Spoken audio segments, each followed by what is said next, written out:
ನಮಸ್ಕಾರ, ನಾನು ದೀಕ್ಷಾ ಬಂಗೇರ. ಅಸ್ತ್ರ ಗ್ರೂಪ್ ಪ್ರೆಸೆಂಟ್ಸ್ ಸುದ್ದಿಗೊಂದು ಗುದ್ದು ನೇರ ಪ್ರಸಾರ ಕಾರ್ಯಕ್ರಮಕ್ಕೆ ಸ್ವಾಗತ. Powered by Mukund MGM reality. ಸಹ ಪ್ರಾಯೋಜಕರಾಗಿ BDG ಎಂಟರ್ಪ್ರೈಸಸ್, ಮಾಸ್ಟರ್ ಪ್ಲಾನರಿ ಗ್ರೂಪ್ಸ್. ಇವತ್ತಿನ ಸುದ್ದಿಗೊಂದು ಗುದ್ದುವಿನ ವಿಚಾರ, ಆನ್ಲೈನ್ ಪೇಮೆಂಟ್ದಾರರಿಗೆ ತೆರಿಗೆ ಶಾಕ್. ರಾಜ್ಯದ ಸಾವಿರಾರು ಸಣ್ಣ ಪುಟ್ಟ ವ್ಯಾಪಾರ ಮಾಡುವ ಅಂಗಡಿಗಳಿಗೆ ನೋಟಿಸ್ ನೀಡಿದ್ದು, ಇದರಿಂದ ಬೆಂಗಳೂರು ಸೇರಿದಂತೆ ರಾಜ್ಯದ ಇತರ ಕಡೆಗಳಲ್ಲಿನ ಅಂಗಡಿ ಮಾಲೀಕರು ಕಂಗಾಲಾಗಿದ್ದಾರೆ. ಯಾವುದೇ ಕಾರಣಕ್ಕೂ ಇಷ್ಟೊಂದು ಹಣವನ್ನು ನಾವು ಪಾವತಿ ಮಾಡಲು ಆಗದು ಎಂದು ಆಕ್ರೋಶವನ್ನ ವ್ಯಕ್ತಪಡಿಸಿದ್ದಾರೆ. ಇದರ ಬಗ್ಗೆ ಒಂದು ವರದಿ ಇಲ್ಲಿದೆ, ನೋಡೋಣ.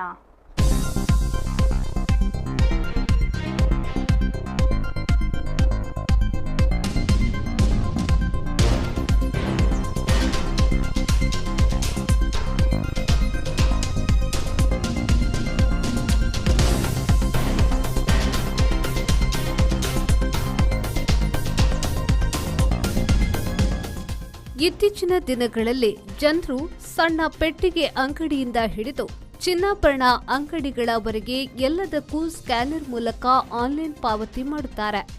ಈಗಂತೂ ಎಲ್ಲಾ ಕಡೆಗಳಲ್ಲೂ Google Pay, PhonePe, Paytm ಮೂಲಕ ಹಣ ಕಳಿಸುವ ವ್ಯವಸ್ಥೆ ಇದೆ.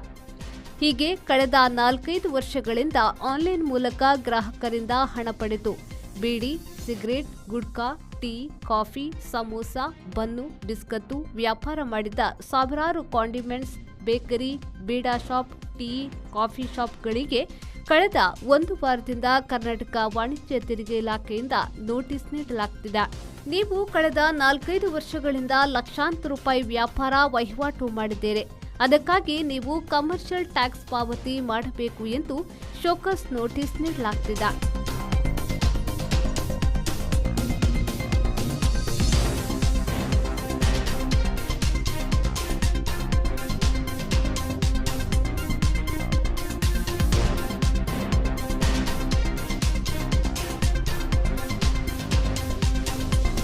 ಕರ್ನಾಟಕ ಕಮರ್ಷಿಯಲ್ ಟ್ಯಾಕ್ಸ್ ಅಧಿಕಾರಿಗಳು ಈ ಸಣ್ಣ ಪುಟ್ಟ ಬೇಕರಿ, ಕಾಂಡಿಮೆಂಟ್ಸ್, ಬೀಡಾ ಅಂಗಡಿಗಳಿಗೆ 37 ಲಕ್ಷ ರೂಪಾಯಿ, 32 ಲಕ್ಷ ರೂಪಾಯಿ, 54 ಲಕ್ಷ ರೂಪಾಯಿ, 19 ಲಕ್ಷ ರೂಪಾಯಿ, 15 ಲಕ್ಷ ರೂಪಾಯಿ ಕಮರ್ಷಿಯಲ್ ಟ್ಯಾಕ್ಸ್ ಪಾವತಿ ಮಾಡಬೇಕೆಂದು ನೋಟಿಸ್ ನೀಡಿದ್ದಾರೆ ಎನ್ನಲಾಗಿದೆ.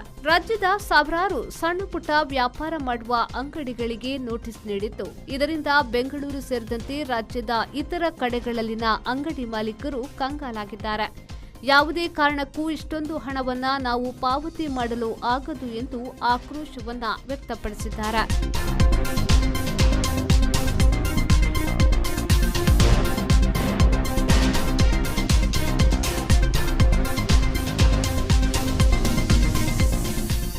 ಒಟ್ಟಿನಲ್ಲಿ ಈಗಾಗಲೇ ಆನ್ಲೈನ್ ಮೂಲಕ ಗ್ರಾಹಕರಿಂದ ಪೇಮೆಂಟ್ ಸ್ವೀಕರಿಸಿದ್ದ ಅಂಗಡಿ ಮಾಲೀಕರಿಗೆ ಲಕ್ಷಾಂತರ ರೂಪಾಯಿ ಟ್ಯಾಕ್ಸ್ ಪಾವತಿ ಮಾಡಲು ವಾಣಿಜ್ಯ ತೆರಿಗೆ ಇಲಾಖೆ ಹೇಳಿದ್ದು, ಇದರಿಂದ ನೋಟಿಸ್ ಪಡೆದುಕೊಂಡವರು ದಿಕ್ಕು ತೋಚದಂತಾಗಿದ್ದಾರೆ.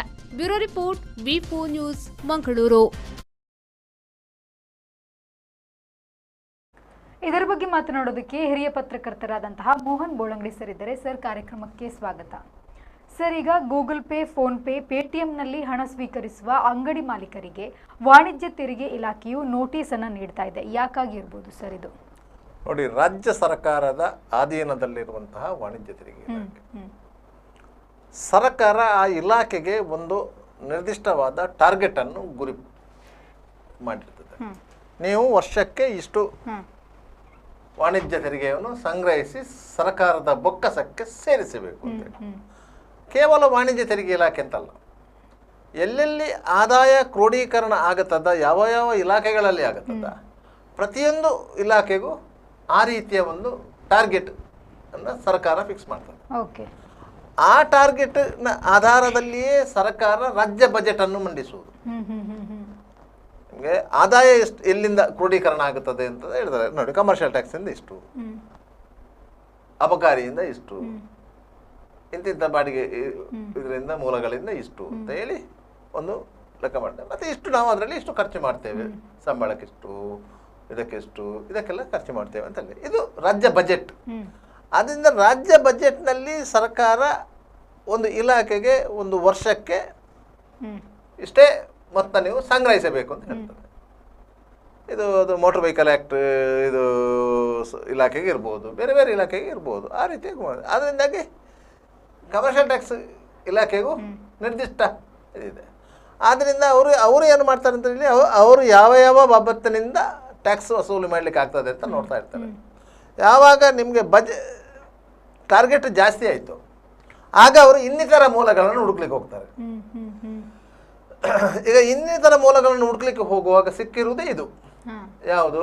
ಸಣ್ಣ ಪುಟ್ಟ ಗೂಡಂಗಡಿಗಳು, ಹೋಟೆಲ್ಗಳು, ಚಿಲ್ಲರೆ ವ್ಯಾಪಾರಸ್ಥರು ಅಂತ ಹೇಳ್ತೇವೆ ನಾವು.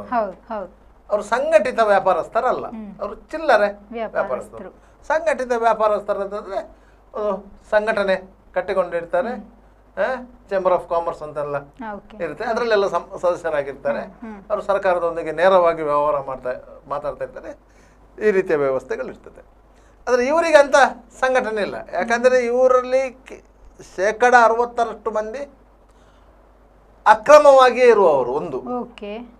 40% ಮಂದಿ ಮಾತ್ರ ಬಾಡಿಗೆದಾರರಿರುವುದು. ಅವರೆಲ್ಲ ಸರ್ಕಾರಿ ಜಾಗದಲ್ಲಿ ಅಕ್ರಮವಾಗಿ ಗೂಡಂಗಡಿ ಅದನ್ನೆಲ್ಲ ನಿರ್ಮಿಸಿಕೊಂಡು ವ್ಯವಹಾರ ಮಾಡ್ತಿದ್ದರು. ಸ್ಥಳೀಯ ಸಂಸ್ಥೆಗಳು ಅದರ ಬಗ್ಗೆ ಕ್ರಮ ಕೈಗೊಳ್ತಾ ಇಲ್ಲ. ಅದರಿಂದಾಗಿ ಅವರು ವ್ಯಾಪಾರ ಮಾಡ್ತಾ ಇದ್ದಾರೆ. ಅದು ತಪ್ಪು ಅಂತ ನಾವು ಹೇಳುವುದಲ್ಲ.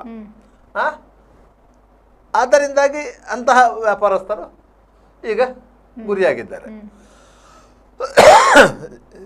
GST ನೋಂದಣಿ ಮಾಡಿಕೊಳ್ಳದ, GST ಅಂತ ಒಂದು ಎಲ್ಲ ತೆರಿಗೆಗಳನ್ನು ಒಟ್ಟು ಸೇರಿಸಿ ಒಂದೇ ತೆರಿಗೆ ಮಾಡಿದ್ದು GST ಅಂತ ಹೇಳಿ.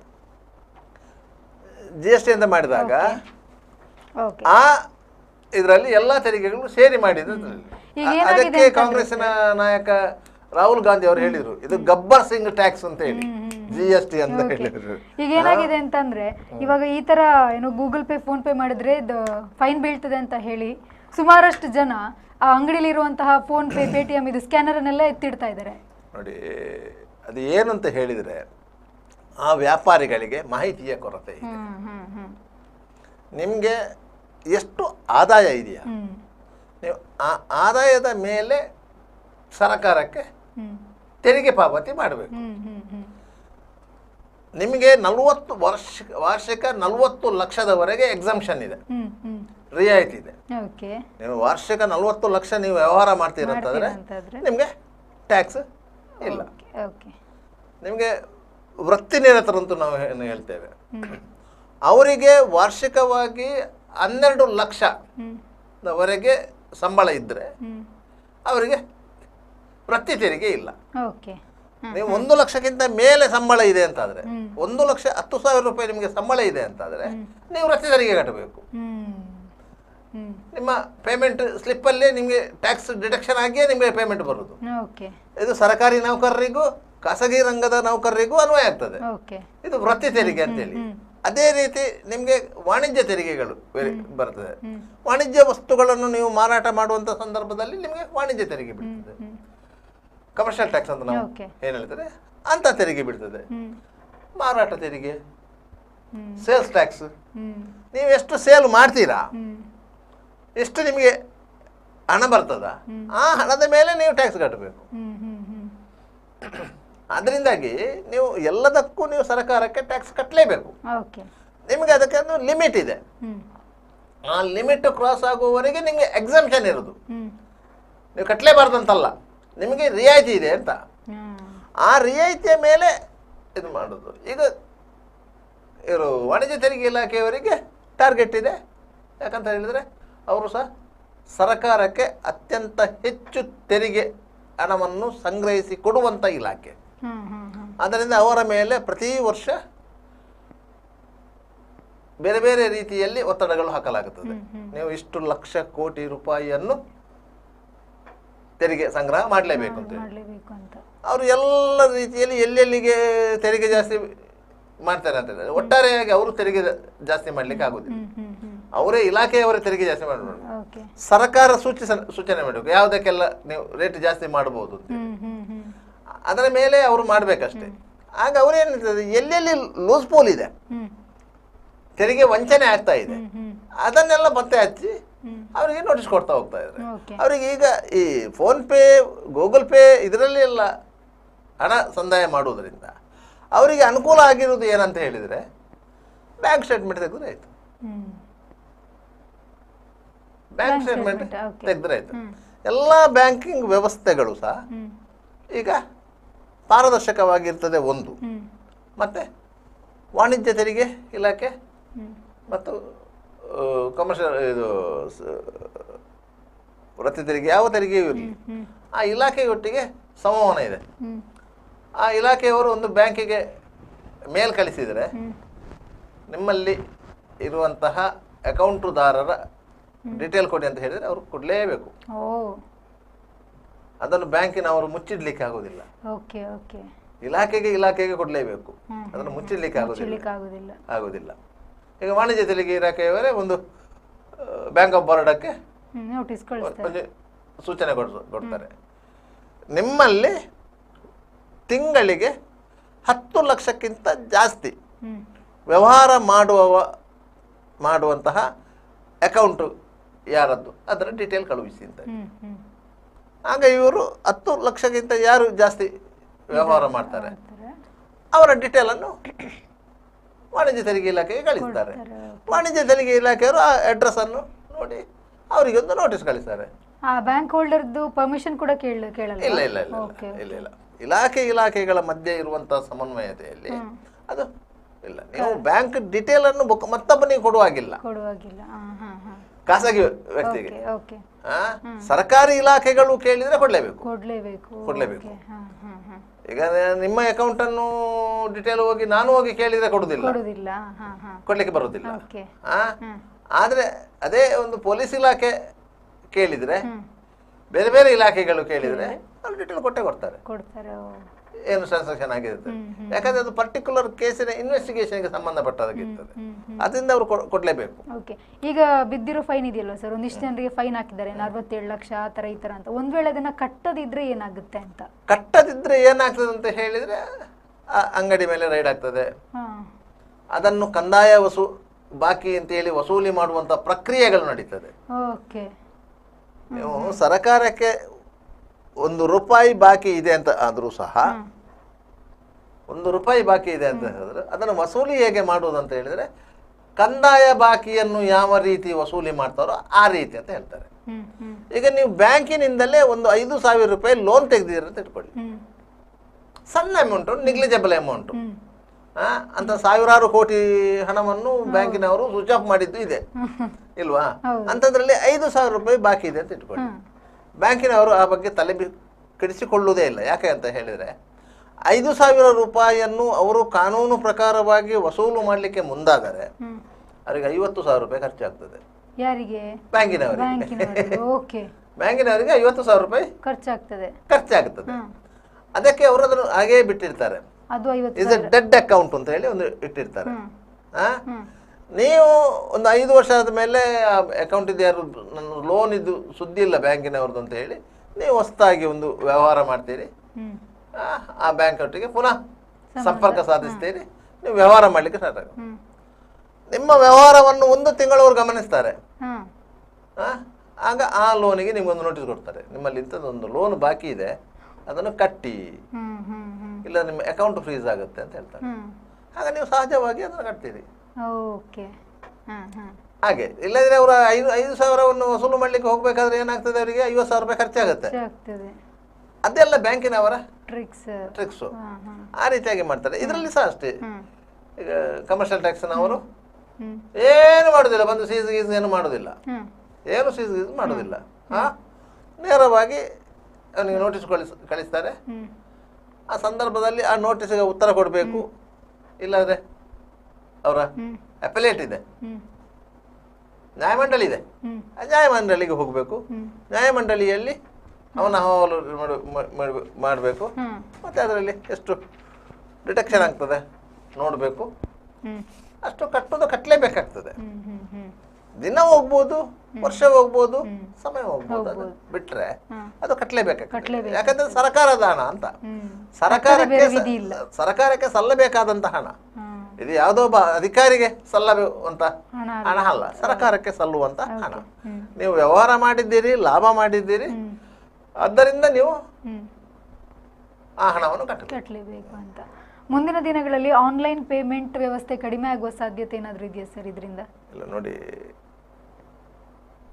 ನರೇಂದ್ರ ಮೋದಿಯವರು ಪ್ರಧಾನಿಯಾಗದಂಥ ಸಂದರ್ಭದಲ್ಲಿ ಇದನ್ನು ಡಿಜಿಟಲ್ ಇಂಡಿಯಾ ಅಂತ ಕಲ್ಪನೆ ಅಡಿಯಲ್ಲಿ ಈ ವ್ಯವಸ್ಥೆಗಳು ಬಂದದ್ದು. ಈ ವ್ಯವಸ್ಥೆಯನ್ನು ತರುವಂಥ ಸಂದರ್ಭದಲ್ಲಿ ಸಹ ಅವರು ಸಹ ಎನಿಸಿರ್ಲಿಕ್ಕಿಲ್ಲ, ಯಾರು ನರೇಂದ್ರ ಮೋದಿ ಅವರು ಸಹ ಎನಿಸಿರ್ಲಿಕ್ಕಿಲ್ಲ ಇದು ಈ ಪರಿಯಾಗಿ ವಿಸ್ತಾರವಾಗ್ಬೋದು, ವ್ಯಾಪಕ ಆಗ್ಬೋದು, ಪ್ರತಿಯೊಬ್ಬರೂ ಡಿಜಿಟಲ್ ಪೇಮೆಂಟಿಗೆ ಬರ್ಬೋದು ಎನ್ನುವುದನ್ನು ಅವರು ಸಹ ಊಹಿಸಿರ್ಲಿಕ್ಕಿಲ್ಲ. ಯಾಕಂದ್ರೆ ಕೀಪ್ಯಾಡ್ ಮೊಬೈಲ್ ಇದ್ದಂತ ಸಂದರ್ಭದು. ಆ ಸಂದರ್ಭದಲ್ಲಿ 2014ರಲ್ಲಿ ನರೇಂದ್ರ ಮೋದಿ ಅವರು ಈ ಡಿಜಿಟಲ್ ಇಂಡಿಯಾ ಅಂತ ಕಲ್ಪನೆ ಮಾಡುವಾಗ ನಮ್ಮ ದೇಶದ 90% ಜನರಲ್ಲಿ ಕೀಪ್ಯಾಡ್ ಮೊಬೈಲ್ ಇದ್ದದ್ದು, ಮೊಬೈಲ್ ಹೋಲ್ಡರ್ಗಳಲ್ಲಿ ಸ್ಮಾರ್ಟ್ ಫೋನುಗಳು ಇರಲಿಲ್ಲ. ಅದರ ನಂತರ ಸ್ಮಾರ್ಟ್ ಫೋನುಗಳ ಅನಿವಾರ್ಯತೆ ಆಯಿತು, ಸ್ಮಾರ್ಟ್ ಫೋನುಗಳು ಬರ್ಲಿಕ್ಕೆ ಶುರುವಾಯಿತು. 5,000ಕ್ಕೂ ಕೀಪ್ಯಾಡ್ ಮೊಬೈಲ್ ಸಿಕ್ಕುವಲ್ಲಿಗೆ ಸ್ಮಾರ್ಟ್ ಫೋನುಗಳು ಸಿಗುವ ಎಲೆಕ್ಟ್ರಾನಿಕ್ ವಸ್ತುಗಳ ಮೇಲಿನ ಅವಲಂಬನೆಯು ಜಾಸ್ತಿ ಆಯಿತು.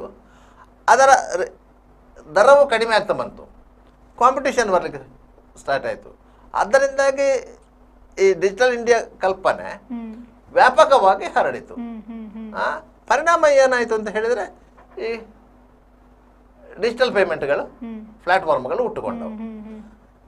ಇದು ಯಾವುದೇ ಪ್ಲಾಟ್ಫಾರ್ಮ್ಗಳು ಸರ್ಕಾರದ ಪ್ಲಾಟ್ಫಾರ್ಮ್ಗಳಲ್ಲ, ಎಲ್ಲ ಖಾಸಗಿ ಪ್ಲಾಟ್ಫಾರ್ಮ್ಗಳು. ಫೋನ್ ಪೇ ಇರ್ಬೋದು, ಗೂಗಲ್ ಪೇ ಇರ್ಬೋದು, ಪೇಟಿಎಂ ಇರ್ಬೋದು, ಎಲ್ಲ ಡಿಜಿಟಲ್ ಪೇಮೆಂಟ್ಗಳು ಖಾಸಗಿ ಪ್ಲಾಟ್ಫಾರ್ಮ್ಗಳೇ ಹೊರತು ಸರ್ಕಾರಿ ವ್ಯವಸ್ಥೆ ಅಲ್ಲ. ಸರ್ಕಾರದ ಅನುಮತಿಯ ಮೇರೆಗೆ ಅದರಲ್ಲಿರುವ ಅವಕಾಶಗಳನ್ನು ಬಳಸಿಕೊಂಡು ಖಾಸಗಿ ಸಂಸ್ಥೆಗಳು ಅದನ್ನು ಇಂಪ್ಲಿಮೆಂಟೇಷನ್ ಮಾಡಿದ್ದಾರೆ. ಆದ್ದರಿಂದ ಅವರಿಗೆ ಎಲ್ಲಿಂದಲೂ ಒಂದು ಕಡೆಯಿಂದ ಒಂದು ಕಮಿಷನ್ ಬರ್ತಾ ಇದೆ. ಆ ಕಮಿಷನ್ನಲ್ಲಿ ಆ ವ್ಯವಸ್ಥೆಗಳು ಮುಂದುವರಿತದೆ. ನಿಮಗೆ ಅದನ್ನು ಆ ಸಿಸ್ಟಮನ್ನು ಒಂದೊಂದು ಬ್ಯಾಂಕ್ಗಳು ಅಡಾಪ್ಟ್ ಮಾಡ್ಕೊಂಡವು. ಅವರ ಗ್ರಾಹಕರಿಗೆ ಅನುಕೂಲ ಆಗುತ್ತೆ ಅಂತ ಹೇಳಿ ಅದನ್ನು ಅಡಾಪ್ಟ್ ಮಾಡ್ಕೊಂಡವು. ಅಡಾಪ್ಟ್ ಮಾಡ್ಕೊಂಡ ಸಂದರ್ಭದಲ್ಲಿ ಜನರಿಗೆ ಅನುಕೂಲ ಆಯಿತು, ಬ್ಯಾಂಕಿಗೆ ಅನುಕೂಲ ಆಯಿತು. ನಿಮಗೆ ಕ್ಯಾಶ್ ವಿಡ್ರಾವಲ್ ಮತ್ತು ಡೆಪಾಸಿಟ್ ಇದರ ಸಂಖ್ಯೆಗಳು ಜಾಸ್ತಿ ಆಯಿತು. ಆಗ ನೀವು ಪ್ರತಿಯೊಂದು ಪೇಮೆಂಟಿಗೂ ನೀವು ಸರ್ವಿಸ್ ಟ್ಯಾಕ್ಸ್ ಹಾಕ್ಲಿಕ್ಕೆ ಸ್ಟಾರ್ಟ್ ಮಾಡಿದಿರಿ, ಸರ್ವಿಸ್ ಚಾರ್ಜ್ ಮಾಡಲಿಕ್ಕೆ ಶುರು ಮಾಡಿದಿರಿ. ಈಗಲೂ ಅಷ್ಟೇ 30,000 ಮೇಲೆ ನೀವು ಪೇಟಿಎಂ ಮಾಡಿದರೆ ನಿಮಗೆ ಸರ್ವಿಸ್ ಚಾರ್ಜ್ ಬೀಳ್ತದೆ. ಅದರಿಂದಾಗಿ ಬ್ಯಾಂಕಿಗಳು ಇದರಲ್ಲಿ ಲಾಭ ಮಾಡಿಕೊಂಡವು, ಪ್ರೈವೇಟ್ ಪ್ಲಾಟ್ಫಾರ್ಮ್ಗಳು ಲಾಭ ಮಾಡಿಕೊಂಡ್ರು, ಜನರಿಗೂ ಅನುಕೂಲ ಆಯಿತು. ಜನರಿಗೂ ಅನುಕೂಲ ಆಯಿತು. ಬ್ಯಾಂಕಲ್ಲಿ ಹಣ ಉಂಟು ಅಂತ ಮೇಲೆ ನಾವು ಹೋಗಿ ಅಂಗಡಿಯಲ್ಲಿ ಹೋಗಿ ಖರೀದಿ ಮಾಡಬಹುದು ಅಂತೇಳಿ. ಇಲ್ಲೇ ನೀವು ಬ್ಯಾಂಕಿಗೆ ಹೋಗಿ ಹಣವನ್ನು ವಿಡ್ರಾಲ್ ಮಾಡಿಕೊಂಡು ಬಂದು ಖರೀದಿ ಮಾಡಬೇಕು. ಇಲ್ಲದ್ರೆ ATMಗೆ ಹೋಗಬೇಕು, ಹಣವನ್ನು ವಿಡ್ರಾ ಮಾಡಿಕೊಂಡು ಖರೀದಿ ಮಾಡಬೇಕು. ಇದು ಏನಿಲ್ಲ, ಅಂಗಡಿಯಲ್ಲಿ ನಿಮ್ಗೆ ಫೆಸಿಲಿಟಿ ಸಿಕ್ಕಿದಾಗ ಅಂಗಡಿಯವನಿಗೂ ಅನುಕೂಲ ಆಯಿತು, ಚಿಲ್ಲರೆ ಸಮಸ್ಯೆ ನಿವಾರಣೆ ಆಯಿತು. ಅದರಿಂದಾಗಿ ಈ ವ್ಯವಸ್ಥೆ ಆದಷ್ಟು ಶೀಘ್ರದಲ್ಲಿ ಜನಪ್ರಿಯವಾಗಿ ಬೆಳೆಯಿತು. ಇದರ ಪರಿಣಾಮ ಏನಾಯಿತು ಅಂತ ಹೇಳಿದರೆ ಕಳ್ಳದಾರಿಗೆ ತಡೆ ಬಿತ್ತು. ಗ್ರಾಹಕರು ಮತ್ತು ನೇರ ಸಂಪರ್ಕ ಆಯಿತು. ಕಳ್ಳದಾರಿಗೆ ಅಂಗಡಿಯವರು ನಿಮಗೆ ಬಿಳಿ ಚೀಟಿ ಕೆಂಪು ಚೀಟಿ ವ್ಯವಹಾರ ನಿಂತಿತ್ತು, ಎಲ್ಲವೂ ವ್ಯವಹಾರ ಪಾರದರ್ಶಕ ಆಗ್ತಾ ಹೋಗ್ತು. ಒಬ್ಬ ಅಂಗಡಿಯವ ತೆರಿಗೆ ತಪ್ಪಿಸ್ಲಿಕ್ಕೆ ಬೇಕಾಗಿಯೇ ಬಿಲ್ ಮಾಡ್ತಾ ಇರ್ಲಿಲ್ಲ, ಅವ ಚೀಟಿ ಬರೆದು ಕೊಡ್ತಾ ಇದ್ದ. ಈಗಲೂ ರಾಜಸ್ಥಾನ ಮೂಲದ ಮಾರ್ವಾಡಿ ವ್ಯಾಪಾರಿಗಳಿದ್ದಾರಲ್ಲ, ಅವರು ಇವತ್ತಿನವರೆಗೂ ಬಿಲ್ ಮಾಡಿದ್ದಿಲ್ಲ. ಅವರ ವ್ಯವಹಾರ ಬಿಳಿ ಚೀಟಿಯೇ. ನಿಮ್ಮಲ್ಲಿ ಬಂದು ಅಡಿಕೆ ಖರೀದಿ ಮಾಡಿದವರು ಕೊಡುವುದು ಬಿಳಿ ಚೀಟಿಯೇ, ಈ ಬಿಳಿ ಚೀಟಿ ವ್ಯವಹಾರವೇ. ಅದು ಎಲ್ಲವೂ ತೆರಿಗೆ ತಪ್ಪಿಸುವಂತ ವಿಧಾನ. ಆ ತೆರಿಗೆ ತಪ್ಪಿಸುವಂತ ವಿಧಾನಕ್ಕೆ ಕಡಿವಾಣ ಹಾಕಲಿಕ್ಕೆ ಬೇಕಾಗಿಯೇ ಕೇಂದ್ರ ಸರ್ಕಾರ ಈ GST ಎನ್ನುವಂತ ವ್ಯವಸ್ಥೆಯನ್ನು ತಂದಿದ್ದು. ಮೊದಲೆಲ್ಲ ಚೆಕ್ ಪೋಸ್ಟ್ಗಳಿತ್ತಲ್ಲ, ಮಾರಾಟ ತೆರಿಗೆ ಚೆಕ್ ಪೋಸ್ಟ್ಗಳು. ಯಾಕೆ ಚೆಕ್ ಪೋಸ್ಟ್ಗಳನ್ನು ತೆಗೆದ್ರು? ಅಗತ್ಯ ಇಲ್ಲ ಅಂತೇಳಿ. ಯಾಕಂದ್ರೆ ಅವ್ರು ಟ್ಯಾಕ್ಸ್ ಕಟ್ಟಿಯೇ ಹೋಗುದು, ಮತ್ತೆ ಅದನ್ನು ಚೆಕ್ ಮಾಡುವುದು ಅದಕ್ಕೆ. ಆಯ್ತಾ? ಇಲ್ಲಾಂದ್ರೆ ಈಗ ನಿಮ್ಗೆ ಒಂದು ರಾಜ್ಯದಿಂದ ಇನ್ನೊಂದು ರಾಜ್ಯಕ್ಕೆ ಹೋಗುವಾಗ ನಿಮಗಲ್ಲಿ ಚೆಕ್ ಪೋಸ್ಟ್ ಇರುವುದು ಯಾವುದು? ವಾಹನಗಳ ತೆರಿಗೆಗೆ ಸಂಬಂಧಪಟ್ಟ ಚೆಕ್ ಪೋಸ್ಟ್ಗಳೇ ಇರುವುದು ಹೊರತು ಬೇರೆ ಚೆಕ್ ಪೋಸ್ಟ್ಗಳಿಲ್ಲ. ಕರೆಕ್ಟ್. ವಾಣಿಜ್ಯ ತೆರಿಗೆ ಇಲಾಖೆ ಚೆಕ್ ಪೋಸ್ಟ್ ಇಲ್ಲ, ಇದ್ರದ್ದು ಕಮರ್ಷಿಯಲ್ ಟ್ಯಾಕ್ಸ್ ಚೆಕ್ ಪೋಸ್ಟ್ ಎಲ್ಲೂ ಇಲ್ಲ, ಮಾರಾಟ ತೆರಿಗೆದು ಚೆಕ್ ಪೋಸ್ಟ್ ಇಲ್ಲ. ಅದರಿಂದಾಗಿ ನಿಮಗೆ ಇರೋದು ಅಲ್ಲಿ RTO ಚೆಕ್ ಪೋಸ್ಟ್ ಮಾತ್ರ. ಯಾಕೆ? ಒಂದು ರಾಜ್ಯದ ಪರ್ಮಿಟ್ ಇರುವಂತ ವಾಹನಗಳು ಇನ್ನೊಂದು ರಾಜ್ಯಕ್ಕೆ ಹೋಗುವಾಗ ಆ ರಾಜ್ಯದ ಟ್ಯಾಕ್ಸ್ ಕಟ್ಟಬೇಕು ಅಂತ. ಓಕೆ, ಆಯ್ತಾ? ಅದೇ ಆಲ್ ಇಂಡಿಯಾ ಪರ್ಮಿಟ್ ಇರುವಂತಹ ಖಾಸಗಿ ವಾಹನಗಳಿಗೆ ನಿಮಗೆ ಚೆಕ್ ಪೋಸ್ಟ್ ಇದೆಯಾ? ಇಲ್ಲ. ವಾಣಿಜ್ಯ ವಾಹನಗಳಿಗೆ ಮಾತ್ರ ಚೆಕ್ ಪೋಸ್ಟ್ ಇರೋದು. ಪರ್ಮಿಟ್ ತಗೊಳ್ಬೇಕು, TP ತಗೊಳ್ಬೇಕು, ಟೆಂಪರರಿ ಪರ್ಮಿಟ್ ಅಂತ ತಗೊಳ್ಬೇಕು. ಆದ್ರಿಂದ ಅಂತ ಚೆಕ್ ಪೋಸ್ಟ್ಗಳು ಮಾತ್ರ ಇರೋದು. ಅದಕ್ಕೆ ಇದರಲ್ಲಿ ಈಗ ಸಮಸ್ಯೆ ನಿಮಗೆ ಕಣ್ಣಿಗೆ ಕಾಣ್ತಾ ಇದೆ ಅಂತಂದ್ರೆ, ನಿಮಗೆ ವರ್ಷಕ್ಕೆ 40 ಲಕ್ಷದವರೆಗೆ ನಿಮಗೆ ಟ್ಯಾಕ್ಸ್ ಕಟ್ಟಲಿಕ್ಕಿಲ್ಲಲ್ಲ. ಅದನ್ನು ನೀವು ಹೇಳ್ತೀರಾ? ನಮಗೆ 40 ಲಕ್ಷದವರೆಗೆ ವ್ಯವಹಾರಕ್ಕೆ ನಾವು ಟ್ಯಾಕ್ಸ್ ಪೇಮೆಂಟ್ ಮಾಡಲಿಕ್ಕಿಲ್ಲ, ನಮಗೆ ಎಕ್ಸಂಪ್ಷನ್ ಇದೆ ಅಂತ ಹೇಳಿ, ರಿಯಾಯಿತಿ ಇದೆ ಅಂತ ಹೇಳಿ ಯಾವ ಅಂಗಡಿ ಅವನು ಹೇಳಿಲ್ಲ. ಅವನ ಲಾಭವನ್ನು ಅವನು ಹೇಳಲೇ ಇಲ್ಲ. ಕರೆಕ್ಟ್. ಸರ್ಕಾರ ಯಾವಾಗ ನೋಟಿಸ್ ಕೊಟ್ಟಿತೋ, ನಂಗೆ ಇಷ್ಟು ನೋಟಿಸ್ ಕೊಟ್ಟಿದ್ದಾರೆ, ನಂಗೆ ನಾನು ಹೇಗೆ ಈ ವ್ಯಾಪಾರದಲ್ಲಿ ಕಟ್ಟುವುದು ಅಂತ ಹೇಳುದು. ನೀವು ಕಟ್ಟುವುದು ಯಾವುದನ್ನು? ನೀವು ಗ್ರಾಹಕರಿಂದ ಏನು ವಸೂಲಿ ಮಾಡಿದ್ದೀರಾ, ಕರೆಕ್ಟ್, ಅದನ್ನೇ ನೀವು ಸರ್ಕಾರಕ್ಕೆ ಕಟ್ಟುವುದು. ನಿಮಗೊಂದು ಸಣ್ಣ ಉದಾಹರಣೆ ಹೇಳ್ತೇನೆ ನಿಮಗೆ. 10 ರೂಪಾಯಿಯ ಒಂದು ಬಿಸ್ಕಿಟ್ ಪ್ಯಾಕೆಟ್, ಆಲ್ ಟ್ಯಾಕ್ಸಸ್ ಸೇರಿ ಅದಕ್ಕೆ 10 ರೂಪಾಯಿ. ಒಂದು ಅಂಗಡಿಯಲ್ಲಿ ನಾವು 10 ರೂಪಾಯಿಗೆ ಆ ಬಿಸ್ಕಿಟ್ ಪ್ಯಾಕೆಟ್ ಕೊಡ್ತಾನೆ. ಅಂಗಡಿಯವನಿಗೆ ಲಾಭ ಏನು? 10 ರೂಪಾಯಿಯ ಬಿಸ್ಕಿಟ್ ಪ್ಯಾಕೆಟ್ ಅವನಿಗೆ ಆ ಬಿಸ್ಕಿಟ್ ಪ್ಯಾಕೆಟ್ 8 ರೂಪಾಯಿಗೆ ಬಂದಿರ್ತದೆ. ಅವನಿಗೆ ಒಂದು ಪ್ಯಾಕೆಟ್ ಮಾರಿದರೆ 2 ರೂಪಾಯಿ ಉಳಿತದೆ. 8 ರೂಪಾಯಿಯನ್ನು ಅವನಿಗೆ ಕೊಡುವವನು ಯಾರು? ಆ ಬಿಸ್ಕಿಟ್ ಕಂಪನಿಯ ಹೋಲ್ಸೇಲ್ ಡೀಲರ್. ಹೋಲ್ಸೇಲ್ ಡೀಲರ್ಗೆ ಎಷ್ಟಕ್ಕೆ ಬಂದಿರ್ತದೆ? ಅದು 7 ರೂಪಾಯಿಗೆ ಬಂದಿರ್ತದೆ. ಹೋಲ್ಸೇಲ್ ಡೀಲರ್ಗೆ ಕಂಪನಿಯಿಂದ ಸಪ್ಲೈ ಆಗುತ್ತದೆ. ಆ ಕಂಪನಿಯಲ್ಲಿ ಸಪ್ಲೈ ಕಂಪನಿಯಿಂದ ಅದು 5 ರೂಪಾಯಿಗೆ ಸಪ್ಲೈ ಆಗ್ತದೆ. ಹೋಲ್ಸೇಲ್ ಗ್ರೋಸ್ ಹೋಲ್ಸೇಲ್ ಡೀಲರ್ ಇರ್ತಾರೆ, ಅವನಿಗೆ 5 ರೂಪಾಯಿಗೆ ಸಪ್ಲೈ ಆಗ್ತಾನೆ. ಅವ 1 ರೂಪಾಯಿ ಇಟ್ಟುಕೊಂಡು 6 ರೂಪಾಯಿಗೆ ಇನ್ನೊಬ್ಬನಿಗೆ ಕೊಡ್ತಾನೆ. ಅವ 1 ರೂಪಾಯಿ ಇಟ್ಟುಕೊಂಡು ಮೂರನೇ ಏಜೆನ್ಸಿಗೆ ಕೊಡ್ತಾನೆ. ಅಲ್ಲಿಗೆ 8 ರೂಪಾಯಿ ಆಯ್ತು. 4ನೇ ವ್ಯಕ್ತಿಗೆ 8 ರೂಪಾಯಿಗೆ ಹೋಗ್ತದೆ. ಅವ 10 ರೂಪಾಯಿಗೆ ಗ್ರಾಹಕನಿಗೆ ಕೊಡ್ತಾನೆ. ಈಗ ಇವ 10 ರೂಪಾಯಿಗೆ ಗ್ರಾಹಕನಿಗೆ ಕೊಡ್ತಾನಲ್ಲ, 8 ರೂಪಾಯಿಯಲ್ಲಿ ಬರುವುದನ್ನು 10 ರೂಪಾಯಿಗೆ ಅವನಿಗೆ 2 ರೂಪಾಯಿ ಉಳಿತದಲ್ಲ. ಆ 2 ರೂಪಾಯಿಯಲ್ಲಿ ನೀವು 2 ಪೈಸೆ ಟ್ಯಾಕ್ಸ್ ಕಟ್ಟಬೇಕಂತ ಹೇಳುದು. ಮಾರಾಟ ತೆರಿಗೆ ಅಂದ್ರೆ ಅದು ಅದರಲ್ಲಿ 2 ಪೈಸೆ, ಅದರಲ್ಲಿ 2% ಅಂತ 1% ಅಂತ ಇರೋದು. ಈಗ ನಿಮ್ಗೆ 2 ರೂಪಾಯಿ ಸಿಗ್ತದೆ ಅಂದ್ರೆ 2%. 2 ರೂಪಾಯಿ ಸಿಕ್ಕುವಾಗ ನಿಮ್ಗೆ 1 ರೂಪಾಯಿ 98 ಪೈಸೆ ನಿಮಗೆ, 2 ಪೈಸೆ ನಮಗೆ. ಇದು ಸರ್ಕಾರದ ಪಾಲಿಸಿ. ಇದು ಕಂಪನಿಯಿಂದ ಮಾರಾಟದವರೆಗೆ ಇದು ಚೈನ್ ಲಿಂಕ್. ನಿಮ್ಗೊಂದು ಬಟ್ಟೆ ಇದರಲ್ಲೆಲ್ಲ ಎಕ್ಸಿಬಿಷನ್ ಎಲ್ಲ ಮಾಡ್ತಾರೆ, ಗೊತ್ತಾ ನಿಮಗೆ? ಫ್ಯಾಕ್ಟರಿಯಿಂದ ನೇರ ಸೇಲು ಅಂತ ಹೇಳಿ, ಫ್ಯಾಕ್ಟರಿಯಿಂದ ನೇರ ಸೇಲು ಅಂತ ಹೇಳಿ. ಅದು ಏನಂತ ಹೇಳಿದ್ರೆ, ಫ್ಯಾಕ್ಟರಿಯಲ್ಲಿ ಯಾವುದೇ ಒಂದು ಫ್ಯಾಕ್ಟರಿಯಲ್ಲಿ first quality, second quality, third quality ಅಂತ ಇರ್ತದೆ. 3 ಕ್ವಾಲಿಟಿಗಳು. ಫಸ್ಟ್ ಕ್ವಾಲಿಟಿಯ ಬಟ್ಟೆಗಳು, ತಯಾರಿಕಾ ಬಟ್ಟೆಗಳು, ಅದನ್ನು ಅವರು ಎಕ್ಸ್ಪೋರ್ಟ್ ಕ್ವಾಲಿಟಿ ಅಂತ ಹೇಳ್ತಾರೆ. ವಿದೇಶಕ್ಕೆ ರಫ್ತು ಮಾಡುವಂತ ಕ್ವಾಲಿಟಿ, ಉತ್ತಮ ದರ್ಜೆ ಕ್ವಾಲಿಟಿ. ಅದಕ್ಕೆ ರೇಟ್ ಬೇರೆ. ಅದರ ನಂತರದ ಕ್ವಾಲಿಟಿ ಇದೆ ಫಸ್ಟ್ ಕ್ವಾಲಿಟಿ ಅಂತ. ಅದು ಎಲ್ಲ ಶೋರೂಮ್ಗಳಿಗೆ ಹೋಗುವಂಥದ್ದು, ದೊಡ್ಡ ದೊಡ್ಡ ಮಳಿಗೆಗಳಿಗೆ ಹೋಗುವಂಥದ್ದು ಫಸ್ಟ್ ಕ್ವಾಲಿಟಿ. ಸೆಕೆಂಡ್ ಕ್ವಾಲಿಟಿ ಇರ್ತದೆ, ಥರ್ಡ್ ಕ್ವಾಲಿಟಿ.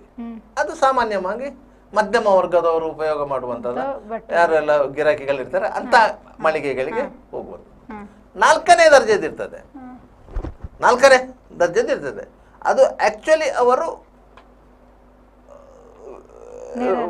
ಅಲ್ಲ, ವೇಸ್ಟ್. ಅದು ಅದನ್ನು ಮಾರಾಟ ಮಾಡಲಿಕ್ಕೆ ಅಂತ ಹೇಳಿ ಒಂದು ಏಜೆನ್ಸಿಗೆ ಕೊಟ್ಟಿರ್ತಾರೆ. ನಿಮಗೆ KG ಲೆಕ್ಕದಲ್ಲಿ ಕೊಡುದು, ಅದು ನೆನಪಿಟ್ಟುಕೊಳ್ಳಿ. KG ಲೆಕ್ಕದಲ್ಲಿ ಕೊಡುದು. ಅದನ್ನೇ ಇಟ್ಕೊಂಡು ಬಂದು, KG ಲೆಕ್ಕದಲ್ಲಿ ಇಟ್ಕೊಂಡು ಬಂದು ಇಲ್ಲಿ ಅದನ್ನು ಬೇರೆ ಬೇರೆ ಮಾಡಿ ಬೇರೆ ಬೇರೆ ಮಾಡಿ ಒಂದೊಂದು ರೇಟ್ ಫಿಕ್ಸ್ ಮಾಡಿ ಅದರಲ್ಲಿ ಒಂದು 50% ಡಿಸ್ಕೌಂಟ್ ಅಂತ ಹೇಳಿ ಅದನ್ನು ಕೊಡುವಂಥದ್ದು. ಇದು ವ್ಯವಹಾರ. ಕರೆಕ್ಟ್. ಆ ವ್ಯವಹಾರದಲ್ಲಿ ಮೋಸ ಇಲ್ಲ, ಹ್ಮ್ ಹ್ಮ್ ಹ್ಮ್ ವ್ಯವಹಾರದಲ್ಲಿ ಪ್ರಾಮಾಣಿಕತೆ ಇದೆ. ಹ್ಮ್ ಆದರೆ ಲಾಭ ಅಂಶದ ಮೇಲೆ ಆ ವ್ಯವಹಾರಗಳು ಈ ರೀತಿಯಾಗಿ ನಡೀತದೆ. ಓಕೆ. ಅಂಥ ವ್ಯವಹಾರದ ಮೇಲೆ ಸರ್ಕಾರ ಕಣ್ಣು ಹಾಕೋದು, ಹ್ಮ್ ಇಲಾಖೆಗಳು ಕಣ್ಣು ಹಾಕೋದು. ಹ್ಮ್ ಯಾಕಂದರೆ ಅಂಥ ವ್ಯವಹಾರಗಳು ಯಾವುದು, ಈ ಹೋಲ್ಸೇಲ್ ವ್ಯವಹಾರಗಳಿಗಿಂತ ಈ ವ್ಯವಹಾರಗಳಿದೆ ಅಲ್ಲ, ನಿಮಗೆ ಒಂದು 1,000 ರೂಪಾಯಿದೊಂದು ಪ್ರಾಡಕ್ಟ್ ಬಂದಿದೆ ಅಂತಾದರೆ, ಅದಕ್ಕೆ ದಾಖಲೆ ಇದೆ ಅಂತಾದರೆ, ಆ 1,000 ರೂಪಾಯಿದ ಪ್ರಾಡಕ್ಟ್ ಮಾರಾಟ ಆದಕ್ಕೂ ದಾಖಲೆ ಬೇಕಲ್ಲ. ಹೌದು. ಅದು ಎಷ್ಟಕ್ಕೆ ಮಾರಾಟ ಆಯಿತು, ಅದು 1,500 ಮಾರಾಟ ಆಯಿತು, ಆಗ 500 ರೂಪಾಯಿ ಲಾಭ ಬಂತಲ್ಲ, ಹ್ಮ್ ಆ ಲಾಭದಲ್ಲಿ ಟ್ಯಾಕ್ಸ್ ಬರಲಿ ಅಂತ. ಹಾ ಕರೆಕ್ಟ್. ಇದು ವ್ಯವಹಾರ. ವ್ಯವಹಾರ. ಈಗ ಸಣ್ಣ ಸಣ್ಣ ವ್ಯಾಪಾರಸ್ಥರಿಗೆ ಅವರು ನೋಟಿಸ್ ಕಳಿಸುವಾಗ ಅವರು ಬ್ಯಾಂಕ್ ಟ್ರಾನ್ಸಾಕ್ಷನ್ ನೋಡಿದ್ದಾರೆ, ಹ್ಮ್ ಅದರ ಮೇಲೆ ಹ್ಮ್ ನೋಟಿಸ್ ಕಳಿಸಿದ್ದಾರೆ. ಇವರು ಅದಕ್ಕೆ ಎಕ್ಸ್ಪ್ಲೇನ್ ಕೊಟ್ಟರಾಯ್ತು, ಹ್ಮ್ ನಮ್ಮಲ್ಲಿ ಇಷ್ಟು ಬಂದಿದೆ, ಹ್ಮ್ ನಾವು ಇಷ್ಟು ಪೇಮೆಂಟ್ ಮಾಡಿದ್ದೇವೆ ಅವರಿಗೆ, ಆ ಟ್ರಾನ್ಸಾಕ್ಷನ್ ಅನ್ನು ನೋಡಬೇಕು ಅಂತ. ಹ್ಮ್ ಹ್ಮ್ ಹ್ಮ್ ನಮಗೆ ಬಂದ ಲೆಕ್ಕವನ್ನು ಮಾತ್ರ ನೀವು ನೋಡಬೇಡಿ, ನಮ್ಮ ಅಕೌಂಟಿಂದ ಬೇರೆ ಯಾರಿಗೆ ಹೋಗಿದೆ ಆ ಲೆಕ್ಕವನ್ನು ನೋಡಿ. ಹ್ಮ್ ಹ್ಮ್ ಹ್ಮ್ ಹ್ಮ್ ಹೌದು. ನಮಗೆ ಈಗ 1,000 ರೂಪಾಯಿ ಬಂದಿದೆ, ಹ್ಮ್ ನಾವು 980 ರೂಪಾಯಿಯನ್ನು ಮತ್ತೊಬ್ಬನಿಗೆ ಕಳಿಸಿದ್ದೇವೆ, ಹ್ಮ್ ಉಳಿದದ್ದು 20 ಪೈಸೆ, ಆ 20 ಪೈಸೆ ಲೆಕ್ಕ ಹಾಕಿ ಅಂತ ಹೇಳಬೇಕು. ಹ್ಮ್ ಹ್ಮ್ ಹ್ಮ್ ಅದಕ್ಕೆ ನ್ಯಾಯಮಂಡಳಿ ಅಂತ ಇದೆ, ಟ್ರಿಬ್ಯುನಲ್ ಅಂತ ಇದೆ, ಓಕೆ. ವಾಣಿಜ್ಯ ತೆರಿಗೆ ಇಲಾಖೆ ಎಲ್ಲ ಒಂದು ಟ್ರಿಬ್ಯುನಲ್ ಇದೆ. ಆ ಟ್ರಿಬ್ಯುನಲ್ಗೆ ಅವರು ಅಪೀಲ್ ಮಾಡಿದ್ರೆ ಆಯ್ತು. ದೊಡ್ಡ ಅಮೌಂಟ್ ಅಂತಂದ್ರೆ, ಹ್ಮ್ ಹ್ಮ್ ದೊಡ್ಡ ಅಮೌಂಟ್ ಕಟ್ಟಬೇಕಂತ ಆದ್ರೆ, ಲಕ್ಷಗಟ್ಟಲೆ ಅಮೌಂಟ್ ಕಟ್ಟಬೇಕು ಅಂತ ಆದ್ರೆ ಟ್ರಿಬ್ಯುನಲ್ಗೆ ಹ್ಮ್ ಅಪೀಲ್ ಮಾಡಿದ್ರೆ, ಆ ಟ್ರಿಬ್ಯುನಲ್ ಅದಕ್ಕೆ ಆದಂತ ಎಕ್ಸ್ಪರ್ಟ್ಗಳಿರ್ತಾರೆ, ಓಕೆ. ಅಂತಹ ಕೇಸುಗಳನ್ನೇ ನಿರ್ವಹಿಸುವಂತ ವಕೀಲರುಗಳೂ ಇರ್ತಾರೆ, ಹ್ಮ್ ಹ್ಮ್ ಹ್ಮ್ ಅಂತಹ ಕೇಸುಗಳನ್ನೇ ನಿರ್ವಹಿಸುವಂತ ವಕೀಲರುಗಳು ಇರ್ತಾರೆ. ಅಂತ ಓಕೆ. ಅಂತವ್ರನ್ನ ಇದು ಮಾಡಿ ಅದನ್ನು ಮಾಡಿದ್ರೆ ಆಯ್ತು. ಅದರಿಂದಾಗಿ ಅದರಲ್ಲಿ ತಲೆ ಹೋಗುವಂಥದ್ದು ಏನಿಲ್ಲ. ಏನೂ ಇಲ್ಲ. ಓಕೆ. ಮತ್ತೆ ಈ ಪೇಟಿಎಂ ಸಿಸ್ಟಮ್ ಅನ್ನು ಕೆಲವರಿಗೆಲ್ಲ ತೆಗಿತಿದ್ದಾರೆ, ಯಾಕಂತ ಹೇಳಿದರೆ ಇದು ನಮಗೆ ಭವಿಷ್ಯಕ್ಕೆ ತೊಂದರೆ ಆಗ್ತದೆ ಅಂತ ಹೇಳಿ. ಹ್ಮ್ ನಿಮಗೆ ಭವಿಷ್ಯಕ್ಕೆ ತೊಂದರೆ ಆಗೋದಿಲ್ಲ, ಹ್ಮ್ ನೀವು ತೆಗೆದ್ರೆ ನಿಮಗೆ ತೊಂದರೆ ಆಗೋದು ಅಷ್ಟೇ. ಹ್ಮ್ ಹೇಗೆ ಸರ್ ಅದು? ಬ್ಯಾಂಕ್ ನಿಮಗೆ ಏನಾದರೂ ಲೋನ್ ಕೊಡಬೇಕಾದ್ರೆ ನಿಮ್ಮ ಟ್ರಾನ್ಸಾಕ್ಷನ್ ನೋಡ್ತದೆ. ಹಾ ಹಾ ಹಾ ನಿಮಗೆ ಬ್ಯಾಂಕಿಂಗ್ ವ್ಯವಹಾರ ಬೇಕು ಅಂತಾದರೆ, ಬ್ಯಾಂಕಿನಲ್ಲಿ ನಿಮಗೆ ಟ್ರಾನ್ಸಾಕ್ಷನ್ ಏನಾದರೂ ಫೆಸಿಲಿಟಿ ಬೇಕು ಅಂತಾದರೆ ನಿಮ್ಮ ಟ್ರಾನ್ಸಾಕ್ಷನ್ ನೋಡ್ತದೆ. ಕರೆಕ್ಟ್. ನೀವು ತಿಂಗಳಿಗೆ 3 ಲಕ್ಷ ರೂಪಾಯಿ ಟ್ರಾನ್ಸಾಕ್ಷನ್ ಮಾಡ್ತೀರಿ ಅಂತಾದರೆ ನಿಮಗೆ 30 ಲಕ್ಷದವರೆಗೆ ಲೋನ್ ಕೊಡ್ತದೆ ಅದು. ಹ್ಮ್ ನೀವು ಬ್ಯಾಂಕಲ್ಲಿ ಟ್ರಾನ್ಸಾಕ್ಷನ್ ಮಾಡೋದಿಲ್ಲ ಅಂತಂದರೆ ನಿಮಗೆ 5,000 ಲೋನ್ ಸಿಕ್ಕುವುದಿಲ್ಲ. ಕರೆಕ್ಟ್. ಹೌದು ಹೌದು ಹೌದು. ಅದರಿಂದಾಗೆ ನೀವು ಟ್ರಾನ್ಸಾಕ್ಷನ್ ನೋಡ್ತದೆ ಬ್ಯಾಂಕು. ಮತ್ತೊಂದು ನಿಮಗೆ ಪ್ರತಿ ವರ್ಷ ನೀವು ಯಾವುದಕ್ಕಾದರೂ ನೀವು ಟ್ಯಾಕ್ಸ್ ರಿಟರ್ನ್ಸ್ ಫೈಲ್ ಮಾಡ್ತೀರಿ ಹೌದು. ಪ್ರತಿ ವರ್ಷ. ನಿಮಗೆ ಬ್ಯಾಂಕಲ್ಲಿ ಒಂದು ಲೋನ್ ಬೇಕು ಅಂತಂದರೆ ಅವರು 3 ವರ್ಷದ ಕೇಳ್ತಾರೆ, ಅದು ರಿಟರ್ನ್ಸ್ ಫೈಲ್ ಮಾಡಿದ್ದನ್ನು ಡಾಕ್ಯುಮೆಂಟ್ ಕೇಳ್ತಾರೆ. ನೀವು ರಿಟರ್ನ್ಸ್ ಫೈಲ್ ಮಾಡ್ತೀರಿ 0% ಅಲ್ಲಿ, 0 ಇನ್ಕಮ್ ಇದರಲ್ಲಿ ನೀವು ರಿಟರ್ನ್ಸ್ ಫೈಲ್ ಮಾಡ್ತೀರಿ. ಆದರೆ ರಿಟರ್ನ್ಸ್ ಫೈಲ್ ಮಾಡಲೇಬೇಕಲ್ಲ, ಆಗ ನೀವು ನಿಮ್ಮ ಬ್ಯಾಂಕ್ ಪಾಸ್ಬುಕ್ ಡಾಕ್ಯುಮೆಂಟ್ ಕೊಡಲೇಬೇಕಲ್ಲ. ನಿಮ್ಮ ಟ್ಯಾಕ್ಸ್ ಎಷ್ಟು ಕಟ್ಟಬೇಕಾ ಅದಕ್ಕಿಂತ ಒಳಗಿನ ರೇಂಜಲ್ಲಿ ಇರ್ತೀರಿ, ನಿಮ್ಮ ಎಕ್ಸಾಮ್ಷನ್ ಒಳಗೆ ಇರ್ತೀರಿ ನೀವು. ಆದ್ದರಿಂದಾಗಿ ನಿಮಗೆ 0 ಇದರಲ್ಲಿ ರಿಟರ್ನ್ಸ್ ಫೈಲ್ ಮಾಡಲಿಕ್ಕೆ. ಅದೇ ರೀತಿ ನೀವು GST ಫೈಲ್ ಮಾಡುವಾಗಲೂ ನೀವು 0 ಮಾಡೋದು, 0% ಮಾಡೋದು. ನೀವು ಆ 40 ಲಕ್ಷದ ಒಳಗೆ ಅದನ್ನು CA ನವರು ಮ್ಯಾನೇಜ್ ಮಾಡ್ತಾರೆ, ಗೊತ್ತಾಯ್ತಾ? ಯಾಕಂದರೆ ಕ್ಯಾಶ್ ಟ್ರಾನ್ಸಾಕ್ಷನ್ ಅನ್ನು ನೀವು ಬದಿಗಿರಿಸೇ ಮಾಡೋದು GST ರಿಟರ್ನ್ ಮಾಡುವಾಗಲೂ. ಆದರೆ GST ಅಲ್ಲಿ ನೀವು ನೋಂದಾಯಿತಾಗಿದ್ದರೆ, GST ರಿಜಿಸ್ಟ್ರೇಷನ್ ಇದ್ದರೆ ನಿಮಗೆ ಈ ಸಮಸ್ಯೆ ಇಲ್ಲ. ಯಾಕಂದರೆ GST ಅನ್ನು ನೀವು ನಿಮ್ಮ ಕಿಸೆಯಿಂದ ಕಟ್ಟುವುದಲ್ಲ, ನೀವು ಗ್ರಾಹಕರಿಂದ ವಸೂಲಿ ಮಾಡಿ ಕಟ್ಟುವುದು. ವಿಷ್ಣುಭವನಕ್ಕೆ ಹೋಗಿ ನೀವು 100 ರೂಪಾಯಿಯ ದೋಸೆ ತಿಂದರೆ ಅವ 105 ರೂಪಾಯಿ ಬಿಲ್ ಮಾಡ್ತಾನೆ, 3 ರೂಪಾಯಿ GST ಅಂತ ಹೇಳಿ. ಆ 3 ರೂಪಾಯಿಯನ್ನು GST ಕಟ್ಟುವುದು. ಕರೆಕ್ಟ್. ಇದೆಲ್ಲ ಹೋಟೆಲ್ಗಳದ್ದು, ಎಲ್ಲ ಅಂಗಡಿಗಳದ್ದು ಸಾಮಾನ್ಯ ಇದು. ಆದ್ರೆ ಇದು ಒಂಥರ ಸಡನ್ ಡಿಸಿಷನ್ ಅಂತ ಆಗ್ಲಿಲ್ವಾ ಸರ್? ಈಗ ಒಂದು ಅಂದಾಜಿರ್ಲಿಲ್ಲ ಅಂತ ಹೇಳಿ ಇಷ್ಟರವರೆಗೆ ಯಾರು ಆಲೋಚನೆ ಮಾಡಿರ್ಲಿಲ್ಲ. ನಿಮಗೆ ಇಲಾಖೆಗಳ ಮೇಲೆ ನಿಮ್ಮ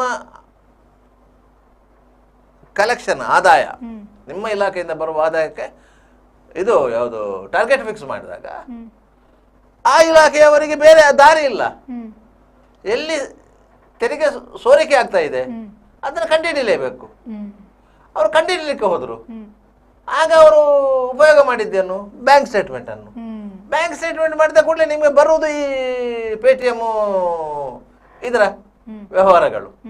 ಅದರಿಂದಾಗಿ ಅವ್ರು ನೋಟಿಸ್ ಕೊಡ್ಲಿಕ್ಕೆ ಶುರು ಮಾಡಿದರು. ಈಗ ಎಕ್ಸೈಸ್ ಇಲಾಖೆ ಅಂತ ಹೇಳುದು ಕಳೆದ ವರ್ಷ 36,000 ಕೋಟಿ ಅದರಲ್ಲಿ ಆದಾಯ ನಿರೀಕ್ಷೆ ಅಂತ ಹೇಳಿದ್ರು. ಕಳೆದ ಸಾರಿ ಬಜೆಟ್ ಅಲ್ಲಿ 44,000 ಕೋಟಿ ಅಂತ ಹೇಳಿದ್ರು. ಎಕ್ಸೈಸ್ ಇಲಾಖೆ ಅವರು ಏನು ಮಾಡೋದು? IMF ಮೇಲೆ ಇಷ್ಟು % ಅಂತ ಟ್ಯಾಕ್ಸ್ ರೈಸ್ ಮಾಡಿದ್ರು. ಆಯ್ತಾ? 85 ರೂಪಾಯಿ ಬಿಯರ್ನ ರೇಟ್ 145 ರೂಪಾಯಿಗೆ ಆಯ್ತು. ಆಯ್ತಾ? ಕಾಸ್ಟ್ಲಿ ಮದ್ಯ ಅದಕ್ಕೊಂದು ಸ್ಲ್ಯಾಬ್ ಮಾಡಿದ್ರು. ಕನಿಷ್ಠ ದರದ ಮದ್ಯ ಅದಕ್ಕೊಂದು ಸ್ಲ್ಯಾಬ್ ಮಾಡಿದ್ರು. ಆ ಸ್ಲ್ಯಾಬ್ ರೇಟ್ ಜಾಸ್ತಿ ಮಾಡಿದ್ರು. ಈ ಸರಿ ಏನು ಮಾಡಿದ್ರು? ಮತ್ತೆ ಪುನಃ ಸರ್ಕಾರದಿಂದ ಒತ್ತಡ ಬಂತು, ನೀವು ಈ ಸಾರಿ 20,000 ಕೋಟಿ ಜಾಸ್ತಿ ಮಾಡಬೇಕು ಅಂತ ಹೇಳಿ. ಇನ್ನು ಈ ವರ್ಷದಲ್ಲಿ 20,000 ಕೋಟಿ ಜಾಸ್ತಿ ಮಾಡಬೇಕು ಅಂತ ಹೇಳಿ ಅಬಕಾರಿ ಇಲಾಖೆ ಇದು ಮಾಡಿದ್ದು. ಹೇಗೂ ಜುಲೈಯಲ್ಲಿ ರಿನ್ಯೂವಲ್, ಎಲ್ಲ ಸಣ್ಣದು ರಿನ್ಯೂವಲ್ ಆಗಬೇಕು. Bar licence, wine shop licence, lodging licence, ಇಂಥದ್ದೆಲ್ಲ ಕ್ಲಬ್ ಲೈಸೆನ್ಸ್ ಇದೆಲ್ಲ ರಿನ್ಯೂವಲ್ ಆಗಬೇಕು. 10% ಮಾಡಿದ್ರು. ಆಯ್ತಾ? ಕಳೆದ ವರ್ಷದವರೆಗೆ 6,75,000 ಏನಿತ್ತು ವೈಶಾಪ್ ಲೈಸೆನ್ಸು ರಿನ್ಯೂವಲ್ಗೆ. ಈ ಸಾರಿ 18 ಲಕ್ಷ. ಎಷ್ಟು? 18 ಲಕ್ಷ. ಬಾರ್ ಲೈಸೆನ್ಸು 7 ಲಕ್ಷ ಚಿಲ್ಲರೆ ಇತ್ತು. ಈ ಸಾರಿ 28 ಲಕ್ಷ. ಅವನೇ ಯಾರ ತಲೆ ಮೇಲೆ ಹಾಕೋದು ಅದನ್ನು? ಅವನು ಯಾರ ತಲೆ ಮೇಲೆ ಹಾಕೋದು? ಗ್ರಾಹಕರ ತಲೆ ಮೇಲೆ ಹಾಕ್ಬೇಕು. ಗ್ರಾಹಕರ ತಲೆ ಮೇಲೆ ಹಾಕ್ಲಿಕ್ಕೆ ಆಗುದಿಲ್ಲ. ಯಾಕೆ ಗೊತ್ತಾ? ಪಾನೀಯ ನಿಗಮದಿಂದ ಫಿಕ್ಸೆಡ್ ರೇಟ್ ಅಲ್ಲಿ ಮಾರಾಟ ಆಗೋದು. ಪಾನೀಯ ನಿಗಮದಿಂದ ಫಿಕ್ಸೆಡ್ ರೇಟ್ ಅಲ್ಲಿ ಮಾರಾಟ ಆಗೋದು. ಅವನಿಗೆ ಕಮಿಷನ್ ಅಷ್ಟೇ 20%. ಅವನಿಗೆ 25% ಕಮಿಷನ್ ಕೊಡುದು ಅಂತಂದ್ರೆ ಅವ ಇದನ್ನು ಮ್ಯಾನೇಜ್ ಮಾಡ್ತಾನೆ. ಅವನಿಗೆ 20% ಜಾಸ್ತಿ ಕಮಿಷನ್ ಪಾನೀಯ ನಿಗಮ ಕೊಡುವುದಿಲ್ಲ. ಅದರಿಂದ ಅವನಿಗೆ 1 ಲಕ್ಷ ರೂಪಾಯಿ ವ್ಯಾಪಾರ ಆದ್ರೆ ಅವನಿಗೆ 25,000 ಸಿಗುವುದಂತಾದ್ರೆ, ಅದು ಜಾಸ್ತಿ ಆಗುದಿಲ್ಲ ಅಂತಾದ್ರೆ ಅವ ಈ ರಿನ್ಯೂವಲ್ ಫೀಸು ಯಾಕೆ 3 ಪಟ್ಟು ಜಾಸ್ತಿ ಕಟ್ಟಬೇಕು? ಹೌದು, ಈ ಪ್ರಶ್ನೆ ಬಂತು. ಅದರಿಂದಾಗಿ ಸರ್ಕಾರ ಏನಾಗಿದೆ ಅಂತ ಹೇಳಿದ್ರೆ, ಸರ್ಕಾರದ ಪರಿಸ್ಥಿತಿ ಯಾವ ಕಡೆಯಿಂದ ಗೆಬರ್ಲಿಕ್ಕೆ ಆಗ್ತದ ಅಲ್ಲೆಲ್ಲ ಗೆಬರ್ಬೇಕಂತ ಮಾಡಿದ್ದಾರೆ. ಯಾಕಂತ ಹೇಳಿದ್ರೆ ಸರ್ಕಾರ ಹೇಳಿದ ಪ್ರಕಾರವೇ ಗ್ಯಾರಂಟಿ ಯೋಜನೆಗಳಿಗೆ 56,000 ಲಕ್ಷ ಕೋಟಿ ಹಣವನ್ನು 56,000 ಕೋಟಿ ಏನೋ ಅಷ್ಟು ಹಣವನ್ನು ಮೀಸಲಿಟ್ಟಿದೆ. ಆ ಹಣದ ಲೆಕ್ಕಾಚಾರ ಸಾಕಾಗುವುದಿಲ್ಲ ಗ್ಯಾರಂಟಿ ಯೋಜನೆಗಳಿಗೆ. ನಿಮಗೆ ಗ್ಯಾರಂಟಿ ಯೋಜನೆಗಳಲ್ಲಿ ನಿಮಗೆ ದೊಡ್ಡ ಹೊಡೆತ ಬಿದ್ದದ್ದು ಶಕ್ತಿ ಯೋಜನೆ. ಸರಿಯಾದ ರೀತಿಯಲ್ಲಿ ನಡೆದದ್ದು ಅದು ಒಂದೇ ಯೋಜನೆ. ಯಾಕಂದರೆ ನಮ್ಮ ರಾಜ್ಯದಲ್ಲಿ ಹೆಣ್ಮಕ್ಕಳೇ ಸ್ಟ್ರಾಂಗ್ ಗುರು ಅಂತ ಹೇಳಿ ಅವರಿಂದ ನಿಮ್ಗೆ ಟಿಕೆಟ್ ಹಣ ಕಲೆಕ್ಷನ್ ಮಾಡ್ಲಿಕ್ಕೆ ಸಾಧ್ಯನೇ ಇಲ್ಲ. ಇನ್ನು ಸರ್ಕಾರಿ ಬಸ್ಗಳಲ್ಲಿ ಆ ಯೋಜನೆಯನ್ನು ನೀವು ನಿಲ್ಲಿಸಿದ್ರೂ ಸಹ ನಮ್ಮ ಹೆಣ್ಣು ಮಕ್ಕಳಿಂದ ನೀವು ಟಿಕೆಟ್ ದರವನ್ನು ವಸೂಲಿ ಮಾಡ್ತೀವಿ ಅಂತ ಹೇಳಿ ನೆನೆಸುವುದೇ ಬೇಡ ಸರ್ಕಾರ. ಅದಕ್ಕೆ ಅಷ್ಟಕ್ಕೆ ಹೆಣ್ಮಕ್ಕಳು ಅಡ್ಜಸ್ಟ್ ಆಗಿ ಹೋಗಿದ್ದಾರೆ. ಆದ್ರಿಂದಾಗಿ ಅದೊಂದು ಯೋಜನೆ ಮಾತ್ರ ಸರಿಯಾಗಿ ಆಗಿದೆ. ಗೃಹಲಕ್ಷ್ಮಿ ಯೋಜನೆ 2,000 ರೂಪಾಯಿ ಬರುವಂತದ್ದು. ಅದರಲ್ಲಿ ಆರಂಭದಲ್ಲಿ ಎಷ್ಟು ಮಂದಿ ನೋಂದಾಯಿಸಿಕೊಂಡ್ರ, ಅದರಲ್ಲಿ ಅರ್ಧವಾಸಿ ಜನರ ನೋಂದಾವಣಿ ರದ್ದಾಗಿದೆ. ಯಾರ ಗಮನಕ್ಕೂ ಬರಲಿಲ್ಲ ಅವರು ನೋಂದಣಿ ರದ್ದಾಗಿದೆ ಅಂತ ಹೇಳಿ. ಯಾಕಂತ ಹೇಳಿದ್ರೆ ಅವರು BPL ಸ್ಟೇಜಿಗಿಂತ ಮೇಲೆ ಇದ್ದಾರೆ ಅಂತ ಹೇಳಿ. ಅದನ್ನು ಸರ್ಕಾರ ಹೇಳಿಲ್ಲ. ಸರ್ಕಾರ ಆಶ್ವಾಸನೆ ಕೊಡುವಾಗ ಹೇಳಿತ್ತು ಎಲ್ಲ ಮಹಿಳೆಯರಿಗೆ ಅಂತ ಹೇಳಿತ್ತು. BPL APL ಅಂತ ವಿಭಾಗ ಇಲ್ಲ ಅಂತ ಹೇಳಿ ಮಾಡಿರ್ಲಿಲ್ಲ. ಆದ್ರೆ ಒಂದು ಮನೆಯಲ್ಲಿ ಇನ್ನೊಂದು ಯೋಜನೆಯಲ್ಲಿ ಫಲಾನುಭವಿ ಇದ್ದಾರೆ, ಪಿಂಚಣಿ ಯೋಜನೆಯಲ್ಲಿ ಫಲಾನುಭವಿಗಳಿರ್ತಾರೆ, ವೃದ್ಧಾಪ್ಯ ವೇತನದಲ್ಲಿ ಫಲಾನುಭವಿಗಳಿರ್ತಾರೆ. ಆ ಮನೆಗೆ ಗೃಹಲಕ್ಷ್ಮಿ ಯೋಜನೆ ಅಪ್ಲೈ ಆಗುದಿಲ್ಲ ಅಂತ ಹೇಳಿದ್ರು. ಗೃಹಲಕ್ಷ್ಮಿ ಯೋಜನೆ ಅಪ್ಲೈ ಆದ್ರೆ ಆ ಯೋಜನೆ ಅಪ್ಲೈ ಆಗುದಿಲ್ಲ. ಒಂದು ಮನೆಗೆ ಒಂದೇ ಸರ್ಕಾರಿ ಸವಲತ್ತು. ಇದನ್ನು ಹೇಳಿದಾರ ಸರ್ಕಾರ? ಸ್ಟಾರ್ಟಿಂಗ್ ಹೇಳಿಲ್ಲ, ಈಗಲೂ ಹೇಳ್ತಾ ಇಲ್ಲ. ಈಗ ಏನೋ ಒಂದು ವರ್ಷಕ್ಕೆ ಒಂದು ತಿಂಗಳಿಗೆ 1,000 ರೂಪಾಯಿ ವೃದ್ಧಾಪ್ಯ ವೇತನ ಬರ್ತಿತ್ತು ಅಂತ ಹೇಳಿದ್ರೆ ಒಂದು 80 ವರ್ಷದ ಅಜ್ಜಿ ಕಾಯ್ತಾ ಇದ್ರೆ ನಿಮ್ಮ ಸೊಸೆಗೆ ಗೃಹಲಕ್ಷ್ಮಿ ಯೋಜನೆ ಬರ್ತದಮ್ಮ ನಿಂಗೆ ಸಿಗುದಿಲ್ಲ ಅಂತ ಹೇಳಿ ಸೊಸೆ ಮತ್ತು ಅತ್ತೆ ಗಲಾಟೆ ಮಾಡುವಂತ ಪರಿಸ್ಥಿತಿಗೆ ಸರ್ಕಾರದ ಅದ್ದಿಟ್ಟಿದೆ. ಆ ರೀತಿ ಆಗಿದೆ. ಸರ್ಕಾರದ ಖಜಾನೆ ಖಾಲಿ ಆಗಿದೆ ಅಂತ ಆಗಿದೆ. ಅದರಿಂದಾಗಿ ಎಲ್ಲ ಇಲಾಖೆಗಳ ಮೇಲೆ, ಅದು ಕಮರ್ಷಿಯಲ್ ಟ್ಯಾಕ್ಸ್ ಇರ್ಬೋದು, ಅಬಕಾರಿ ಇರ್ಬೋದು, ಬೇರೆ ಬೇರೆ ಇಲಾಖೆಗಳು, ಸಾರಿಗೆ ಇಲಾಖೆ ಇರ್ಬೋದು, ಎಲ್ಲದರ ಇದರಲ್ಲೂ ರೇಟ್, ಕಂದಾಯ ಇಲಾಖೆ ಇರ್ಬೋದು, ನಿಮಗೆ 20 ರೂಪಾಯಿ ಸ್ಟ್ಯಾಂಪ್ ಪೇಪರ್ಗೆ 200 ರೂಪಾಯಿ ಮಾಡಿದ್ದಾರೆ ಅಂತ ಹೇಳಿದ್ರೆ ಇಂಟು 10 ಅಗ್ರಿಮೆಂಟಿಗೆ 20 ರೂಪಾಯಿ ಸ್ಟ್ಯಾಂಪ್ ಪೇಪರ್ ಅಲ್ಲಿ ಅಗ್ರಿಮೆಂಟ್ ಮಾಡ್ತಾ ಇತ್ತು. ಈಗ 200 ರೂಪಾಯಿ, ಎಫಿದಾವತ್ತಿಗೆ 500 ರೂಪಾಯಿ. ಆಯ್ತಾ? ಒಂದು DL ಮಾಡಿಸ್ಲಿಕ್ಕೆ ಹೋದ್ರೆ ನೀವು 1,000 ರೂಪಾಯಿ ಏನಾಗತ್ತೆ, 1,500 ರೂಪಾಯಿ DLಗೆ. ಇದು LLRಗೆ 800 ರೂಪಾಯಿ 30 ರೂಪಾಯಲ್ಲಿ ಆಗ್ತಾ ಇತ್ತು. 30 ರೂಪಾಯಲ್ಲಿ ಆಗ್ತಾ ಇತ್ತು. ಅಂತಲ್ಲಿ 800 ರೂಪಾಯಿ ಆಗಿದೆ. ಹಾಗಾದ್ರೆ ನೀವು ಜನರ ಮೇಲೆ ಎಷ್ಟು ಬರ್ಡನ್ ಹೇರಿದ್ದೀರಿ, ಹೇರಿಕೆ ಮಾಡಿದ್ದೀರಿ. ನಿಮ್ಗೆ ಯಾರಾದ್ರೂ ಗ್ಯಾರಂಟಿ ಕೊಡ್ಲಿಕ್ಕೆ ಹೇಳಿದ್ರ? ಅದನ್ನಾದ್ರೂ ಸರಿಯಾಗಿ ಕೊಟ್ರ? ಶಕ್ತಿ ಯೋಜನೆ ಒಂದು ಬಿಟ್ಟು ಬೇರೆ ಯಾವ ಯೋಜನೆಯಲ್ಲಿ ಸರಿಯಾಗಿ ಬಂತು? ಗೃಹಲಕ್ಷ್ಮಿ ಯೋಜನೆ ಹಣ ಬರದೆ 3-4 ತಿಂಗಳಾಯ್ತು. 3-4 ತಿಂಗಳಾಯ್ತು. ಒಂದೊಂದು ಕಂದಾಯ ವಿಭಾಗಕ್ಕೆ 1 ತಿಂಗಳಾಗ್ತಾ ಇದ್ದಾರೆ. ಆಯ್ತಾ? ಆ ರೀತಿ ಮಾಡಿದ್ದಾರೆ. ಯುವ ನಿಧಿ ಇವತ್ತಿನವರೆಗೆ ಸ್ಟಾರ್ಟ್ ಆಗಲಿಲ್ಲ. ಅನ್ನಭಾಗ್ಯ ಕೇಂದ್ರ ಸರ್ಕಾರ ಕೊಡುವಂತ 5 kg ಅಕ್ಕಿ ಬಿಟ್ರೆ ಬೇರೆ ಅಕ್ಕಿ ಇಲ್ಲ. ಇವರು 10 kg ಅಕ್ಕಿ ಬರಲೇ ಇಲ್ಲ, ಇವತ್ತಿನವರೆಗೂ ಬರಲಿಲ್ಲ. ಕೇಂದ್ರ ಸರ್ಕಾರ ಕೊಡುವಂತ ಆಹಾರ ಭದ್ರತಾ ಕಾಯ್ದೆ ಅಡಿಯಲ್ಲಿ ಕೇಂದ್ರ ಸರ್ಕಾರ 5 kg ಅಕ್ಕಿ ಕೊಡ್ತಾ ಇದೆ BPL ಕಾರ್ಡ್ದಾರರಿಗೆ. ಆ ಅಕ್ಕಿ ಬಿಟ್ರೆ ಬೇರೆ ಅಕ್ಕಿ ಬರ್ತಾ ಇಲ್ಲ. 10 kg ಇಲ್ಲ. 10 kgಗೆ ಹಣ ಆಗ್ತಾ ಇದ್ರು. ಉಳಿದ 5 kg ಕೊಡ್ಲಿಕ್ಕೆ ಆಗ್ತದೆ, ನಾವು ಹಣ ಹಾಕ್ತೇವೆ, 36 ರೂಪಾಯಿ ಆಗಿರುತ್ತೆ, ಕೆಜಿಗೆ 36 ರೂಪಾಯಿಗೆ ಹಣ ಹಾಕ್ತೇವೆ ಅಂತ ಹೇಳಿದ್ರು. ಆ ಹಣ ಬಂದಾಗ 1 ವರ್ಷ ಆಯ್ತು, ಹಣ ಬರ್ತಾ ಇಲ್ಲ. ಮತ್ತೆ 5 kg ಹಣ ಬರ್ತಾ ಇಲ್ಲ. ಅದನ್ನು ಹೇಳಿದಾರ? ಇಲ್ಲ. ಸಾಮಾನ್ಯ ಜನರಿಗೆ ಗೊತ್ತಾಗ್ತದ? ಗೊತ್ತಾಗೋದಿಲ್ಲ. ಆಯ್ತಾ? ಯುವ ನಿಧಿ ಇವತ್ತಿನವರೆಗೆ ಯಾರಿಗೂ ಕೊಟ್ಟಿಲ್ಲ. ಡಿಗ್ರಿ ಪದವಿ ಪಡೆದಂತ ನಿರುದ್ಯೋಗಿ ಯುವಕರಿಗೆ ತಿಂಗಳಿಗೆ 2,000 ರೂಪಾಯಿ ಪೆನ್ಷನ್ ಕೊಡುವಂತ ಯೋಜನೆ ಅದು.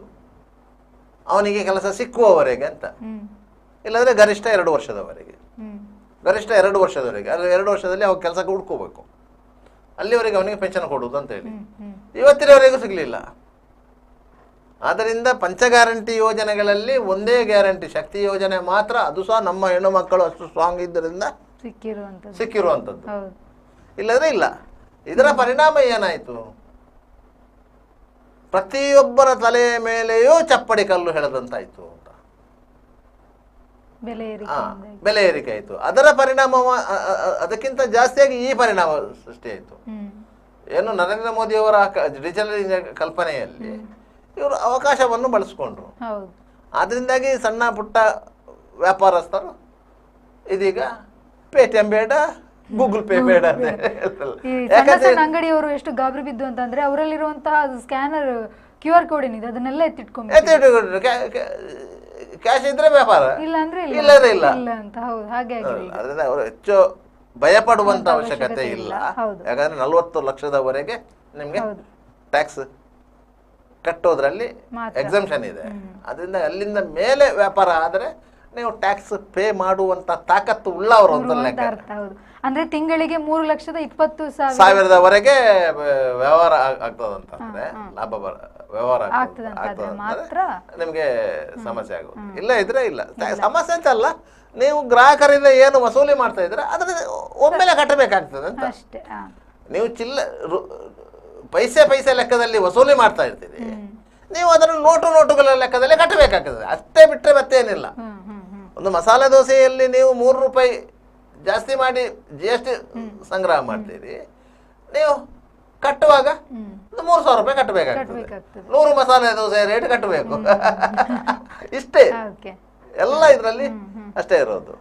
ಮುಂದಿನ ದಿನಗಳಲ್ಲಿ ಇದೇನಾಗ್ಬೋದು ಸರ್? ಅಂದ್ರೆ ಇವಾಗ ಕೆಲವೊಬ್ರು ಇವಾಗ ನಾವು ನೋಡ್ತಾ ಇದೀವಿ ಸೋಷಿಯಲ್ ಮೀಡಿಯಾಗಳಲ್ಲೆಲ್ಲ ಸಣ್ಣ ಒಂದು ಅಂಗಡಿ ಟೀ ಶಾಪ್ ಅವರಿಗೆ ಒಂದು 67 ಲಕ್ಷ ರೂಪಾಯಿ ಏನು ದಂಡ ವಿಧಿಸಿರುವಂತ. ಇಲ್ಲ, ಅವರು ಅದಕ್ಕೆ ಅಪೀಲ್ ಹೋಗ್ಬೋದು, ಅದ್ರ ನ್ಯಾಯಮಂಡಳಿಗೆ ಅಪೀಲ್ ಹೋಗ್ಬೋದು. ಅದು ಬೈ ಮಿಸ್ಟೇಕ್ ಆಗಿ ಬಂದಿರಬೇಕು. ಹ್ಮ್ ಹ್ಮ್ ಅದನ್ನು ಅವರು ನ್ಯಾಯಮಂಡಳಿಗೆ ಅಪೀಲ್ ಹೋಗ್ಬಾರ್ದು ಅಂತ ಏನಿಲ್ಲ. ಏನಿಲ್ಲ ಮತ್ತೆ ಅವರ ಬ್ಯಾಂಕ್ ಟ್ರಾನ್ಸಾಕ್ಷನ್ ನೋಡ್ಕೊಂಡ್ರೆ ಅವರಿಗೆ ಗೊತ್ತಾಗುತ್ತೆ ಹೌದು ನನ್ನ ಬ್ಯಾಂಕ್ ಟ್ರಾನ್ಸಾಕ್ಷನ್ ಏನಾಗಿದೆ, ಎಷ್ಟು ಆಗಿದೆ, ನಂಗೆ ಎಷ್ಟು ಲಾಭ ಬಂದಿದೆ, ಇದು ಅವರಿಗೆ ಗೊತ್ತಿರ್ತದೆ. ಅದರಿಂದಾಗಿ ಕಮರ್ಷಿಯಲ್ ಟ್ಯಾಕ್ಸ್ ಆಫೀಸಿಗೆ ಹೋಗಿ ಮಿಸ್ಟೇಕ್ ಆಗಿದೆ ಸರ್, ನಂದು ಬ್ಯಾಂಕ್ ಟ್ರಾನ್ಸಾಕ್ಷನ್ ಡೀಟೇಲ್ಸ್ ಹೀಗಿದೆ,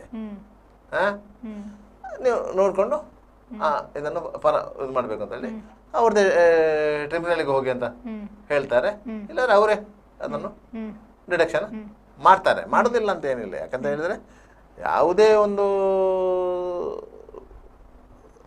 ಸರ್ಕಾರಿ ವ್ಯವಸ್ಥೆ ನಿಮಗೆ ನೇರವಾಗಿ ಕಣ್ಣಿಗೆ ಕೈ ಹಾಕಿ ಕಣ್ಣು ಗುಡ್ಡೆಯನ್ನೇ ಕಿತ್ತು ತೆಗೆಯುವುದಿಲ್ಲ.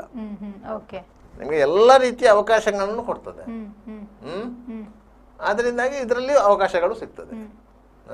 ನಿಮಗೆ ಅಪೀಲ್ ಹೋಗುವಂಥ ಅವಕಾಶ ಇದೆ, ನಿಮ್ಮ ವಾದವನ್ನು ಹೇಳುವಂಥ ಅವಕಾಶ ಇದೆ.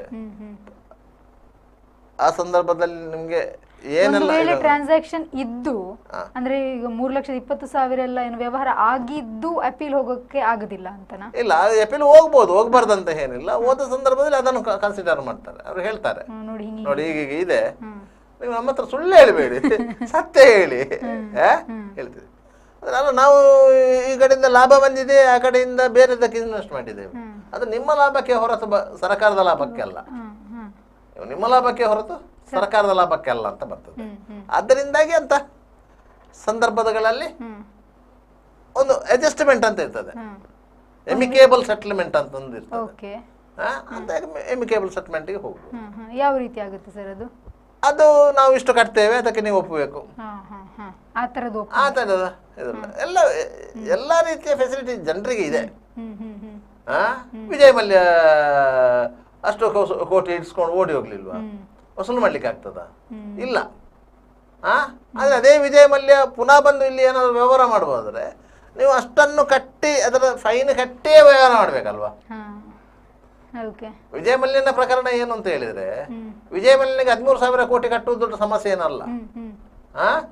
13,000 ಕೋಟಿ ಕಟ್ಟುವುದು ವಿಜಯ್ ಮಲ್ಯನಿಗೆ ಏನು ದೊಡ್ಡ ವಿಷಯನೇ ಅಲ್ಲ. ಯಾಕಂದ್ರೆ ಭಾರತದಲ್ಲಿರುವ ಯಾವುದಾದ್ರೂ ಒಂದು ಪ್ರಾಪರ್ಟಿಯನ್ನು ಮಾರಿದ್ರು ಅಷ್ಟು ಅದನ್ನು ಭರ್ತಿ ಮಾಡಬಹುದು. ಆಯ್ತಾ? ಬೆಂಗಳೂರಿನ UB ಸಿಟಿಯಲ್ಲಿ ಅರ್ಧ ಪಾರ್ಟ್ ಮಾರಿದ್ರೆ ಸಾಕು, 13,000 ಕೋಟಿ ಬರ್ತದೆ. ಅದು ಪ್ರಶ್ನೆ ಬೇರೆ. ವಿಜಯ್ ಮಲ್ಯನ ವಾದ ಏನಂತ ಹೇಳಿದ್ರೆ, ನಾನು ಕಿಂಗ್ಫಿಷರ್ ಏರ್ಲೈನ್ಸ್ಗೆ ಪಡೆದಂತ ಸಾಲ ಅದು. ಕಿಂಗ್ಫಿಷರ್ ಏರ್ಲೈನ್ಸ್ ನಷ್ಟಕ್ಕೆ ಒಳಗಾಗಿದೆ, ಅದರಿಂದ ಸಂಸ್ಥೆಯನ್ನು ಮುಚ್ಚಿದ್ದೇವೆ. ಅದರಿಂದ ಅದರಲ್ಲಿ ಏನು ಬೇಸಿಕ್ ಸಾಲ ಪಡೆದಿದ್ದೇವೆ, ಮಾರ್ಜಿನ್ ಅಮೌಂಟ್ ಏನಿದೆ ಆ ಅಮೌಂಟ್ ಅನ್ನು ನಾನು ಕಟ್ತೇವೆ, ಅದಕ್ಕೆ ಇಂಟ್ರೆಸ್ಟ್ ಕಟ್ಟೋದಿಲ್ಲ ಅಂತ ಹೇಳಿ. ಆದ್ರೆ ಬ್ಯಾಂಕಿನವರ ವಾದ ಅದಲ್ಲ. ನಿನ್ನ ಗ್ರೋತ್ ಕ್ಯಾಪಿಟಲ್ ಇಷ್ಟಿದೆ, ಗ್ರೋತ್ ಕ್ಯಾಪಿಟಲ್ ಇಷ್ಟಿದೆ ನಮ್ಮ ಲೆಕ್ಕದಲ್ಲಿ, ಸರ್ಕಾರಿ ಲೆಕ್ಕದಲ್ಲೂ ಇಷ್ಟಿದೆ, ಸರಿ ಸುಮಾರು 50,000 ಕೋಟಿ ಇದೆ. ಅದರಿಂದಾಗಿ ಅಷ್ಟು ಇದೆ, ನಿಂಗೆ ಯಾಕೆ ನಾವು 7,000 ಕೋಟಿ ಬಡ್ಡಿ ಬಿಡಬೇಕು? ಇದು ಬ್ಯಾಂಕಿನವರ ವಾದ. ಆದ್ರಿಂದಾಗಿ ಅದು ಅಲ್ಲಿ DRTಗೆ ಹೋಗಿರೋದು. ಈಗ ಅವರ ಮನೆ ಫ್ಯಾಮಿಲಿಯವರು ಕೂಡ ಏನಾದ್ರೂ ಇಲ್ಲಿ ಬಿಸ್ನೆಸ್ ಮಾಡಿದ್ರು ಅದು ಸಮಸ್ಯೆ ಆಗುತ್ತೆ. ಯಾಕಂದ್ರೆ ಅವರ ಬಿಸ್ನೆಸ್ಗೆ ಏನು ಸಮಸ್ಯೆ ಆಗೋದಿಲ್ಲ. ಯಾಕಂತ ಹೇಳಿದ್ರೆ ವಿಜಯ್ ಮಲ್ಯ ಅವರಿಗೆ ಹಲವು ದೇಶಗಳ ಪೌರತ್ವ ಇದೆ, ಒಂದೇ ದೇಶದ ಪೌರತ್ವ ಇರುವುದಲ್ಲ, ಹಲವು ದೇಶಗಳ ಪೌರತ್ವ ಇದೆ. ಆಯ್ತಾ? ಒಂದು ಐಲ್ಯಾಂಡ್ ಇದೆ ಬ್ರಿಟನ್ ನಲ್ಲಿ, ಸ್ಕಾಟ್ಲೆಂಡ್ ಅಲ್ಲಿ ಒಂದು ಐಲ್ಯಾಂಡ್ ಇದೆ. ಅದರಿಂದಾಗಿ ಅವರಿಗೆ ಈ ವಿಚಾರವನ್ನು ದೊಡ್ಡ ಇದು ಮಾಡಿದ್ರು, ನಾವು ಮೋಸ ಮಾಡಿ ಓಡಿ ಹೋದ್ರು ಅಂತಲೇ. ಮೋಸ ಮಾಡಿ ಓಡಿ ಹೋದಲ್ಲ, ವಿಷಯ ಹೀಗಿದೆ. ನಾವು ಆ ಉದ್ಯಮದಲ್ಲಿ ನಮಗೆ ನಷ್ಟ ಆಗಿದೆ, ನಾವು ಅದರ ಸಂಬಂಧಪಟ್ಟ ಎಲ್ಲ ದಾಖಲೆಗಳನ್ನು ನಿಮಗೆ ಕೊಡ್ತೇವೆ. ಆದ್ರಿಂದ ನೀವು ಇಂಟ್ರೆಸ್ಟ್ ರಿಡ್ಯೂಸ್ ಮಾಡಿ, ಅದನ್ನು ಮನ್ನಾ ಮಾಡಿ, ನಾವು ಪ್ರಿನ್ಸಿಪಲ್ ಅಮೌಂಟ್ ಅನ್ನು ಕಟ್ತೇವೆ ಅಂತೇಳಿ. ಯಾವುದೇ ಬ್ಯಾಂಕ್ಗಳು ಅಂತಹ ಸಂದರ್ಭದಲ್ಲಿ ಪ್ರಿನ್ಸಿಪಲ್ ಅಮೌಂಟ್ ಕಟ್ತಾರಂತಾದ್ರೆ ಆ ಅಕೌಂಟ್, ಲೋನ್ ಅಕೌಂಟ್ ಅನ್ನು ಕ್ಲೋಸ್ ಮಾಡ್ತದೆ. ಮತ್ತೆ ಅವನಿಗೆ ಲೋನ್ ಸಿಕ್ಕುವುದಿಲ್ಲ ಅನ್ನಷ್ಟೇ, ಲೋನು ಸಿಕ್ಕುವುದಿಲ್ಲ. ಲೋನ್ ಅಕೌಂಟ್ ಕ್ಲೋಸ್ ಮಾಡಿದಂತೆ. ಪ್ರಿನ್ಸಿಪಲ್ ಅಮೌಂಟನ್ನು ಕಟ್ಟಿದರೆ ಸಾಮಾನ್ಯವಾಗಿ ನಿಮಗೆ ಇದು ಯಾವುದು ಹೌಸಿಂಗ್ ಲೋನು ಇದಿದೆ. ಹೌಸಿಂಗ್ ಲೋನು ಬಡ್ಡಿ ಬೆಳೆದು ಬೆಳೆದು ಬೆಳೆದು ಬೆಳೆದು ಜಾಸ್ತಿ ಆಗಿರ್ತದಂತೆ. ಬ್ಯಾಂಕಿನವರು ಪ್ರೆಷರ್ ಹಾಕ್ಲಿಕ್ಕೆ ಸ್ಟಾರ್ಟ್ ಮಾಡಿದ್ರು, ಬಡ್ಡಿ ಸಾಲ ಕಟ್ಟಿ ಕಟ್ಟಿ ಕಟ್ಟಿ ಅಂತೇಳಿ ಕಟ್ಟಲಿಕ್ಕೆ ಸಾಧ್ಯ ಆಗೋದಿಲ್ಲ ಅಂತ ಆಗುವಾಗ ನಾವು ಏಲ ಮಾಡ್ತೇವೆ ಅಂತ ಹೇಳಿದ್ರು. ಅವರು ಯಾವಾಗ ಏಲ ಮಾಡ್ತಾರೆ ಗೊತ್ತಾ? ಆ ಪ್ರಾಪರ್ಟಿಯ ಮೇಲೆ ಇರುವಂತ ಬಡ್ಡಿಗಿಂತ ವ್ಯಾಲ್ಯೂ ಜಾಸ್ತಿ ಇದ್ರೆ ಮಾತ್ರ ಏಲ ಮಾಡ್ಲಿಕ್ಕೆ ಅವಸರ ಮಾಡೋದು. ಲೋನ್ ಅಮೌಂಟ್ ಜಾಸ್ತಿ ಇದ್ದು ಪ್ರಾಪರ್ಟಿ ವ್ಯಾಲ್ಯೂ ಕಡಿಮೆ ಇದೆ ಅಂತಂದ್ರೆ ಅವ್ರು ಮುಂದೆ ಹೋಗುದೇ ಇಲ್ಲ. ಅವ್ರೇನ್ ಮಾಡ್ತಾರೆ ಅಂತ ಹೇಳಿದ್ರೆ ಅದು ವ್ಯಾಲ್ಯೂ ಜಾಸ್ತಿ ಆಗ್ತಾ ಇರ್ಲಿ ಅಂತ ಕಾಯ್ತಾರೆ. ನಿಮ್ಮ ಬಡ್ಡಿ ಎಷ್ಟು ಜಾಸ್ತಿ ಆಗ್ತದ ಅದಕ್ಕಿಂತ ಜಾಸ್ತಿ ವೇಗದಲ್ಲಿ ವ್ಯಾಲ್ಯೂ ರೇಟ್ ಇನ್ಕ್ರೀಸ್ ಆಗ್ತಾ ಹೋಗ್ತದೆ, ಅಲ್ಲಿವರೇ ಕಾಯ್ತಾರೆ. ಹಾಗೆ ಇದೆಲ್ಲ ಬ್ಯಾಂಕಿನವರ ವ್ಯವಹಾರ ಚತುರತೆ ಅಂತ ನಾವು ಹೇಳ್ತೇವೆ. ಅದು ಇದ್ದದ್ದೇ ಎಲ್ಲ ರೀತಿಯಲ್ಲಿ ವ್ಯವಹಾರ ಮಾಡುವವರು, ಯಾವುದು ಕಂಪನಿ ಇರ್ಬೋದು, ಯಾವುದು ಬ್ಯಾಂಕ್ ಇರ್ಬೋದು, ಸರ್ಕಾರ ಇರ್ಬೋದು, ಸಾರ್ವಜನಿಕ ವ್ಯಕ್ತಿಗಳಿರ್ಬೋದು, ಅವರವರ ಲಾಭದ ದೃಷ್ಟಿಕೋನದಿಂದ ವ್ಯವಹಾರ ಮಾಡ್ತಾರೆಯೇ ಹೊರತು ಇನ್ನೊಬ್ಬರಿಗೆ ಉಪಕಾರ ಆಗಲಿ ಎನ್ನುವ ರೀತಿಯಲ್ಲಿ ವ್ಯವಹಾರ ಮಾಡುವುದಿಲ್ಲ. ಇದು ಸತ್ಯ ಇರುವಂಥದ್ದು. ಇದು ಸಹ ಅಷ್ಟೇ. ನೋಡಿದ್ರಲ್ವ ವೀಕ್ಷಕರೇ, ಇದಾಗಿತ್ತು ಇವತ್ತಿನ ನಮ್ಮ ಸುದ್ದಿಗೊಂದು ಗುದ್ದುವಿನ ವಿಚಾರ. ಮುಂದೆ ಇನ್ನಷ್ಟು ಸುದ್ದಿನ ನಾವು ನಿಮಗೋಸ್ಕರ ತಗೊಂಡು ಬರ್ತೀವಿ. ಅಲ್ಲಿವರೆಗೂ ನೋಡ್ತಾ ಇರಿ V4 news.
Park with ease at Ajanta Business Center with security access and convenience at your fingertips.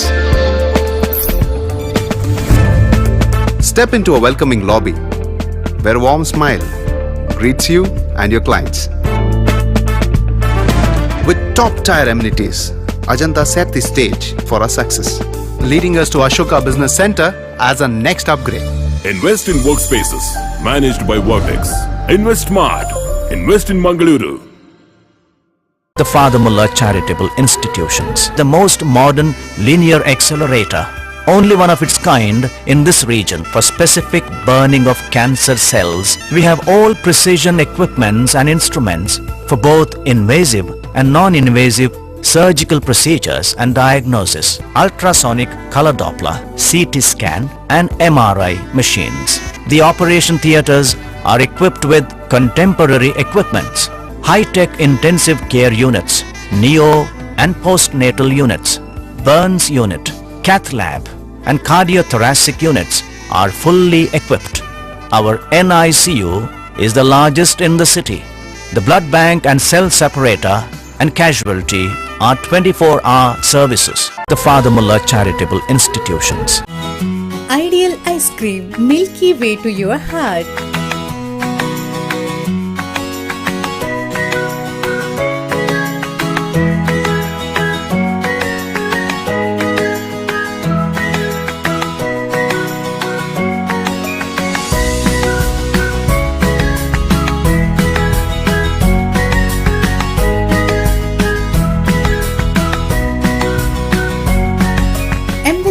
with a variety of fruits and flavored with rich crunch and chips. They treat your taste buds. Ideal Ice Cream.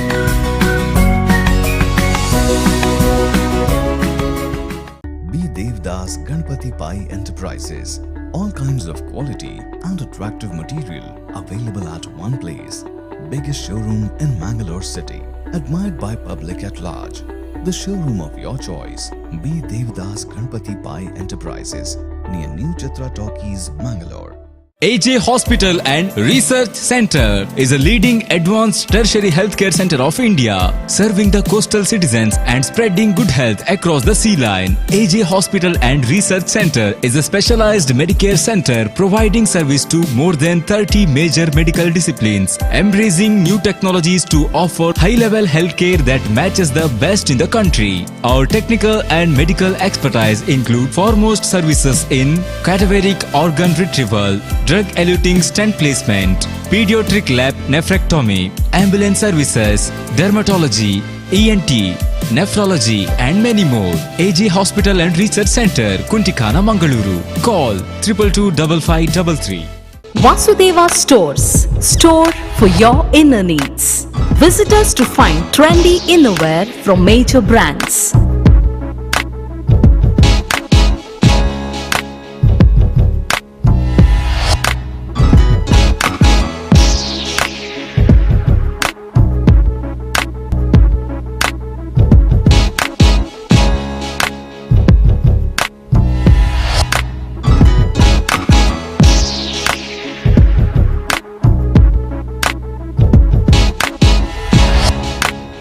Visit Vasudeva Stores, ground floor, Ideal Towers near Sharavu Ganapati Temple, Mangaluru. Hi ಏನು ಆಶೀರ್ವಾದಕ್ಕೆ join ಆಯ್ರ ಬೈನಿ ಆಶೀರ್ವಾದ ಪಂಡ scheme ಅವಟ್ಟೆ ಇಲ್ಲುಂಡು bike ಉಂಡು car ಉಂಡು ಇಲ್ಲಾಗ ಬೋಡೇನ ಮಾತ ಐಟಮ್ಲ ಉಂಡು guarantee ಉಂಟತ್ತ ನಂಬಿಕೆಗೆ ನನಂಜಿ ಪುದರೆ ಆಶೀರ್ವಾದ ಯಾನ ಸೇರ್ದ ನಿಕ್ಲ ಸೇರ್ಲವೇ ತುಳುನಾಡದ ಮಾಂತ ಬಂದಲೆಗಳ ಸೊಲ್ಮೇಲು ಆಶೀರ್ವಾದ 2.0 ಯಾಲ ಸೇರ್ದೆ ನಿಕ್ಲ ಸೇರ್ಲಿ.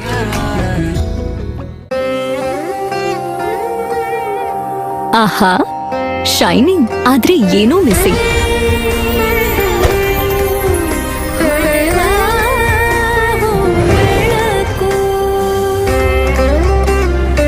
ಇದು ಹೊಳಿತಿದೆ ನಿಮ್ ಥರಾನೇ, ನೀನು ಸಹ ಹೊಳಿತಿದೆಯಾ?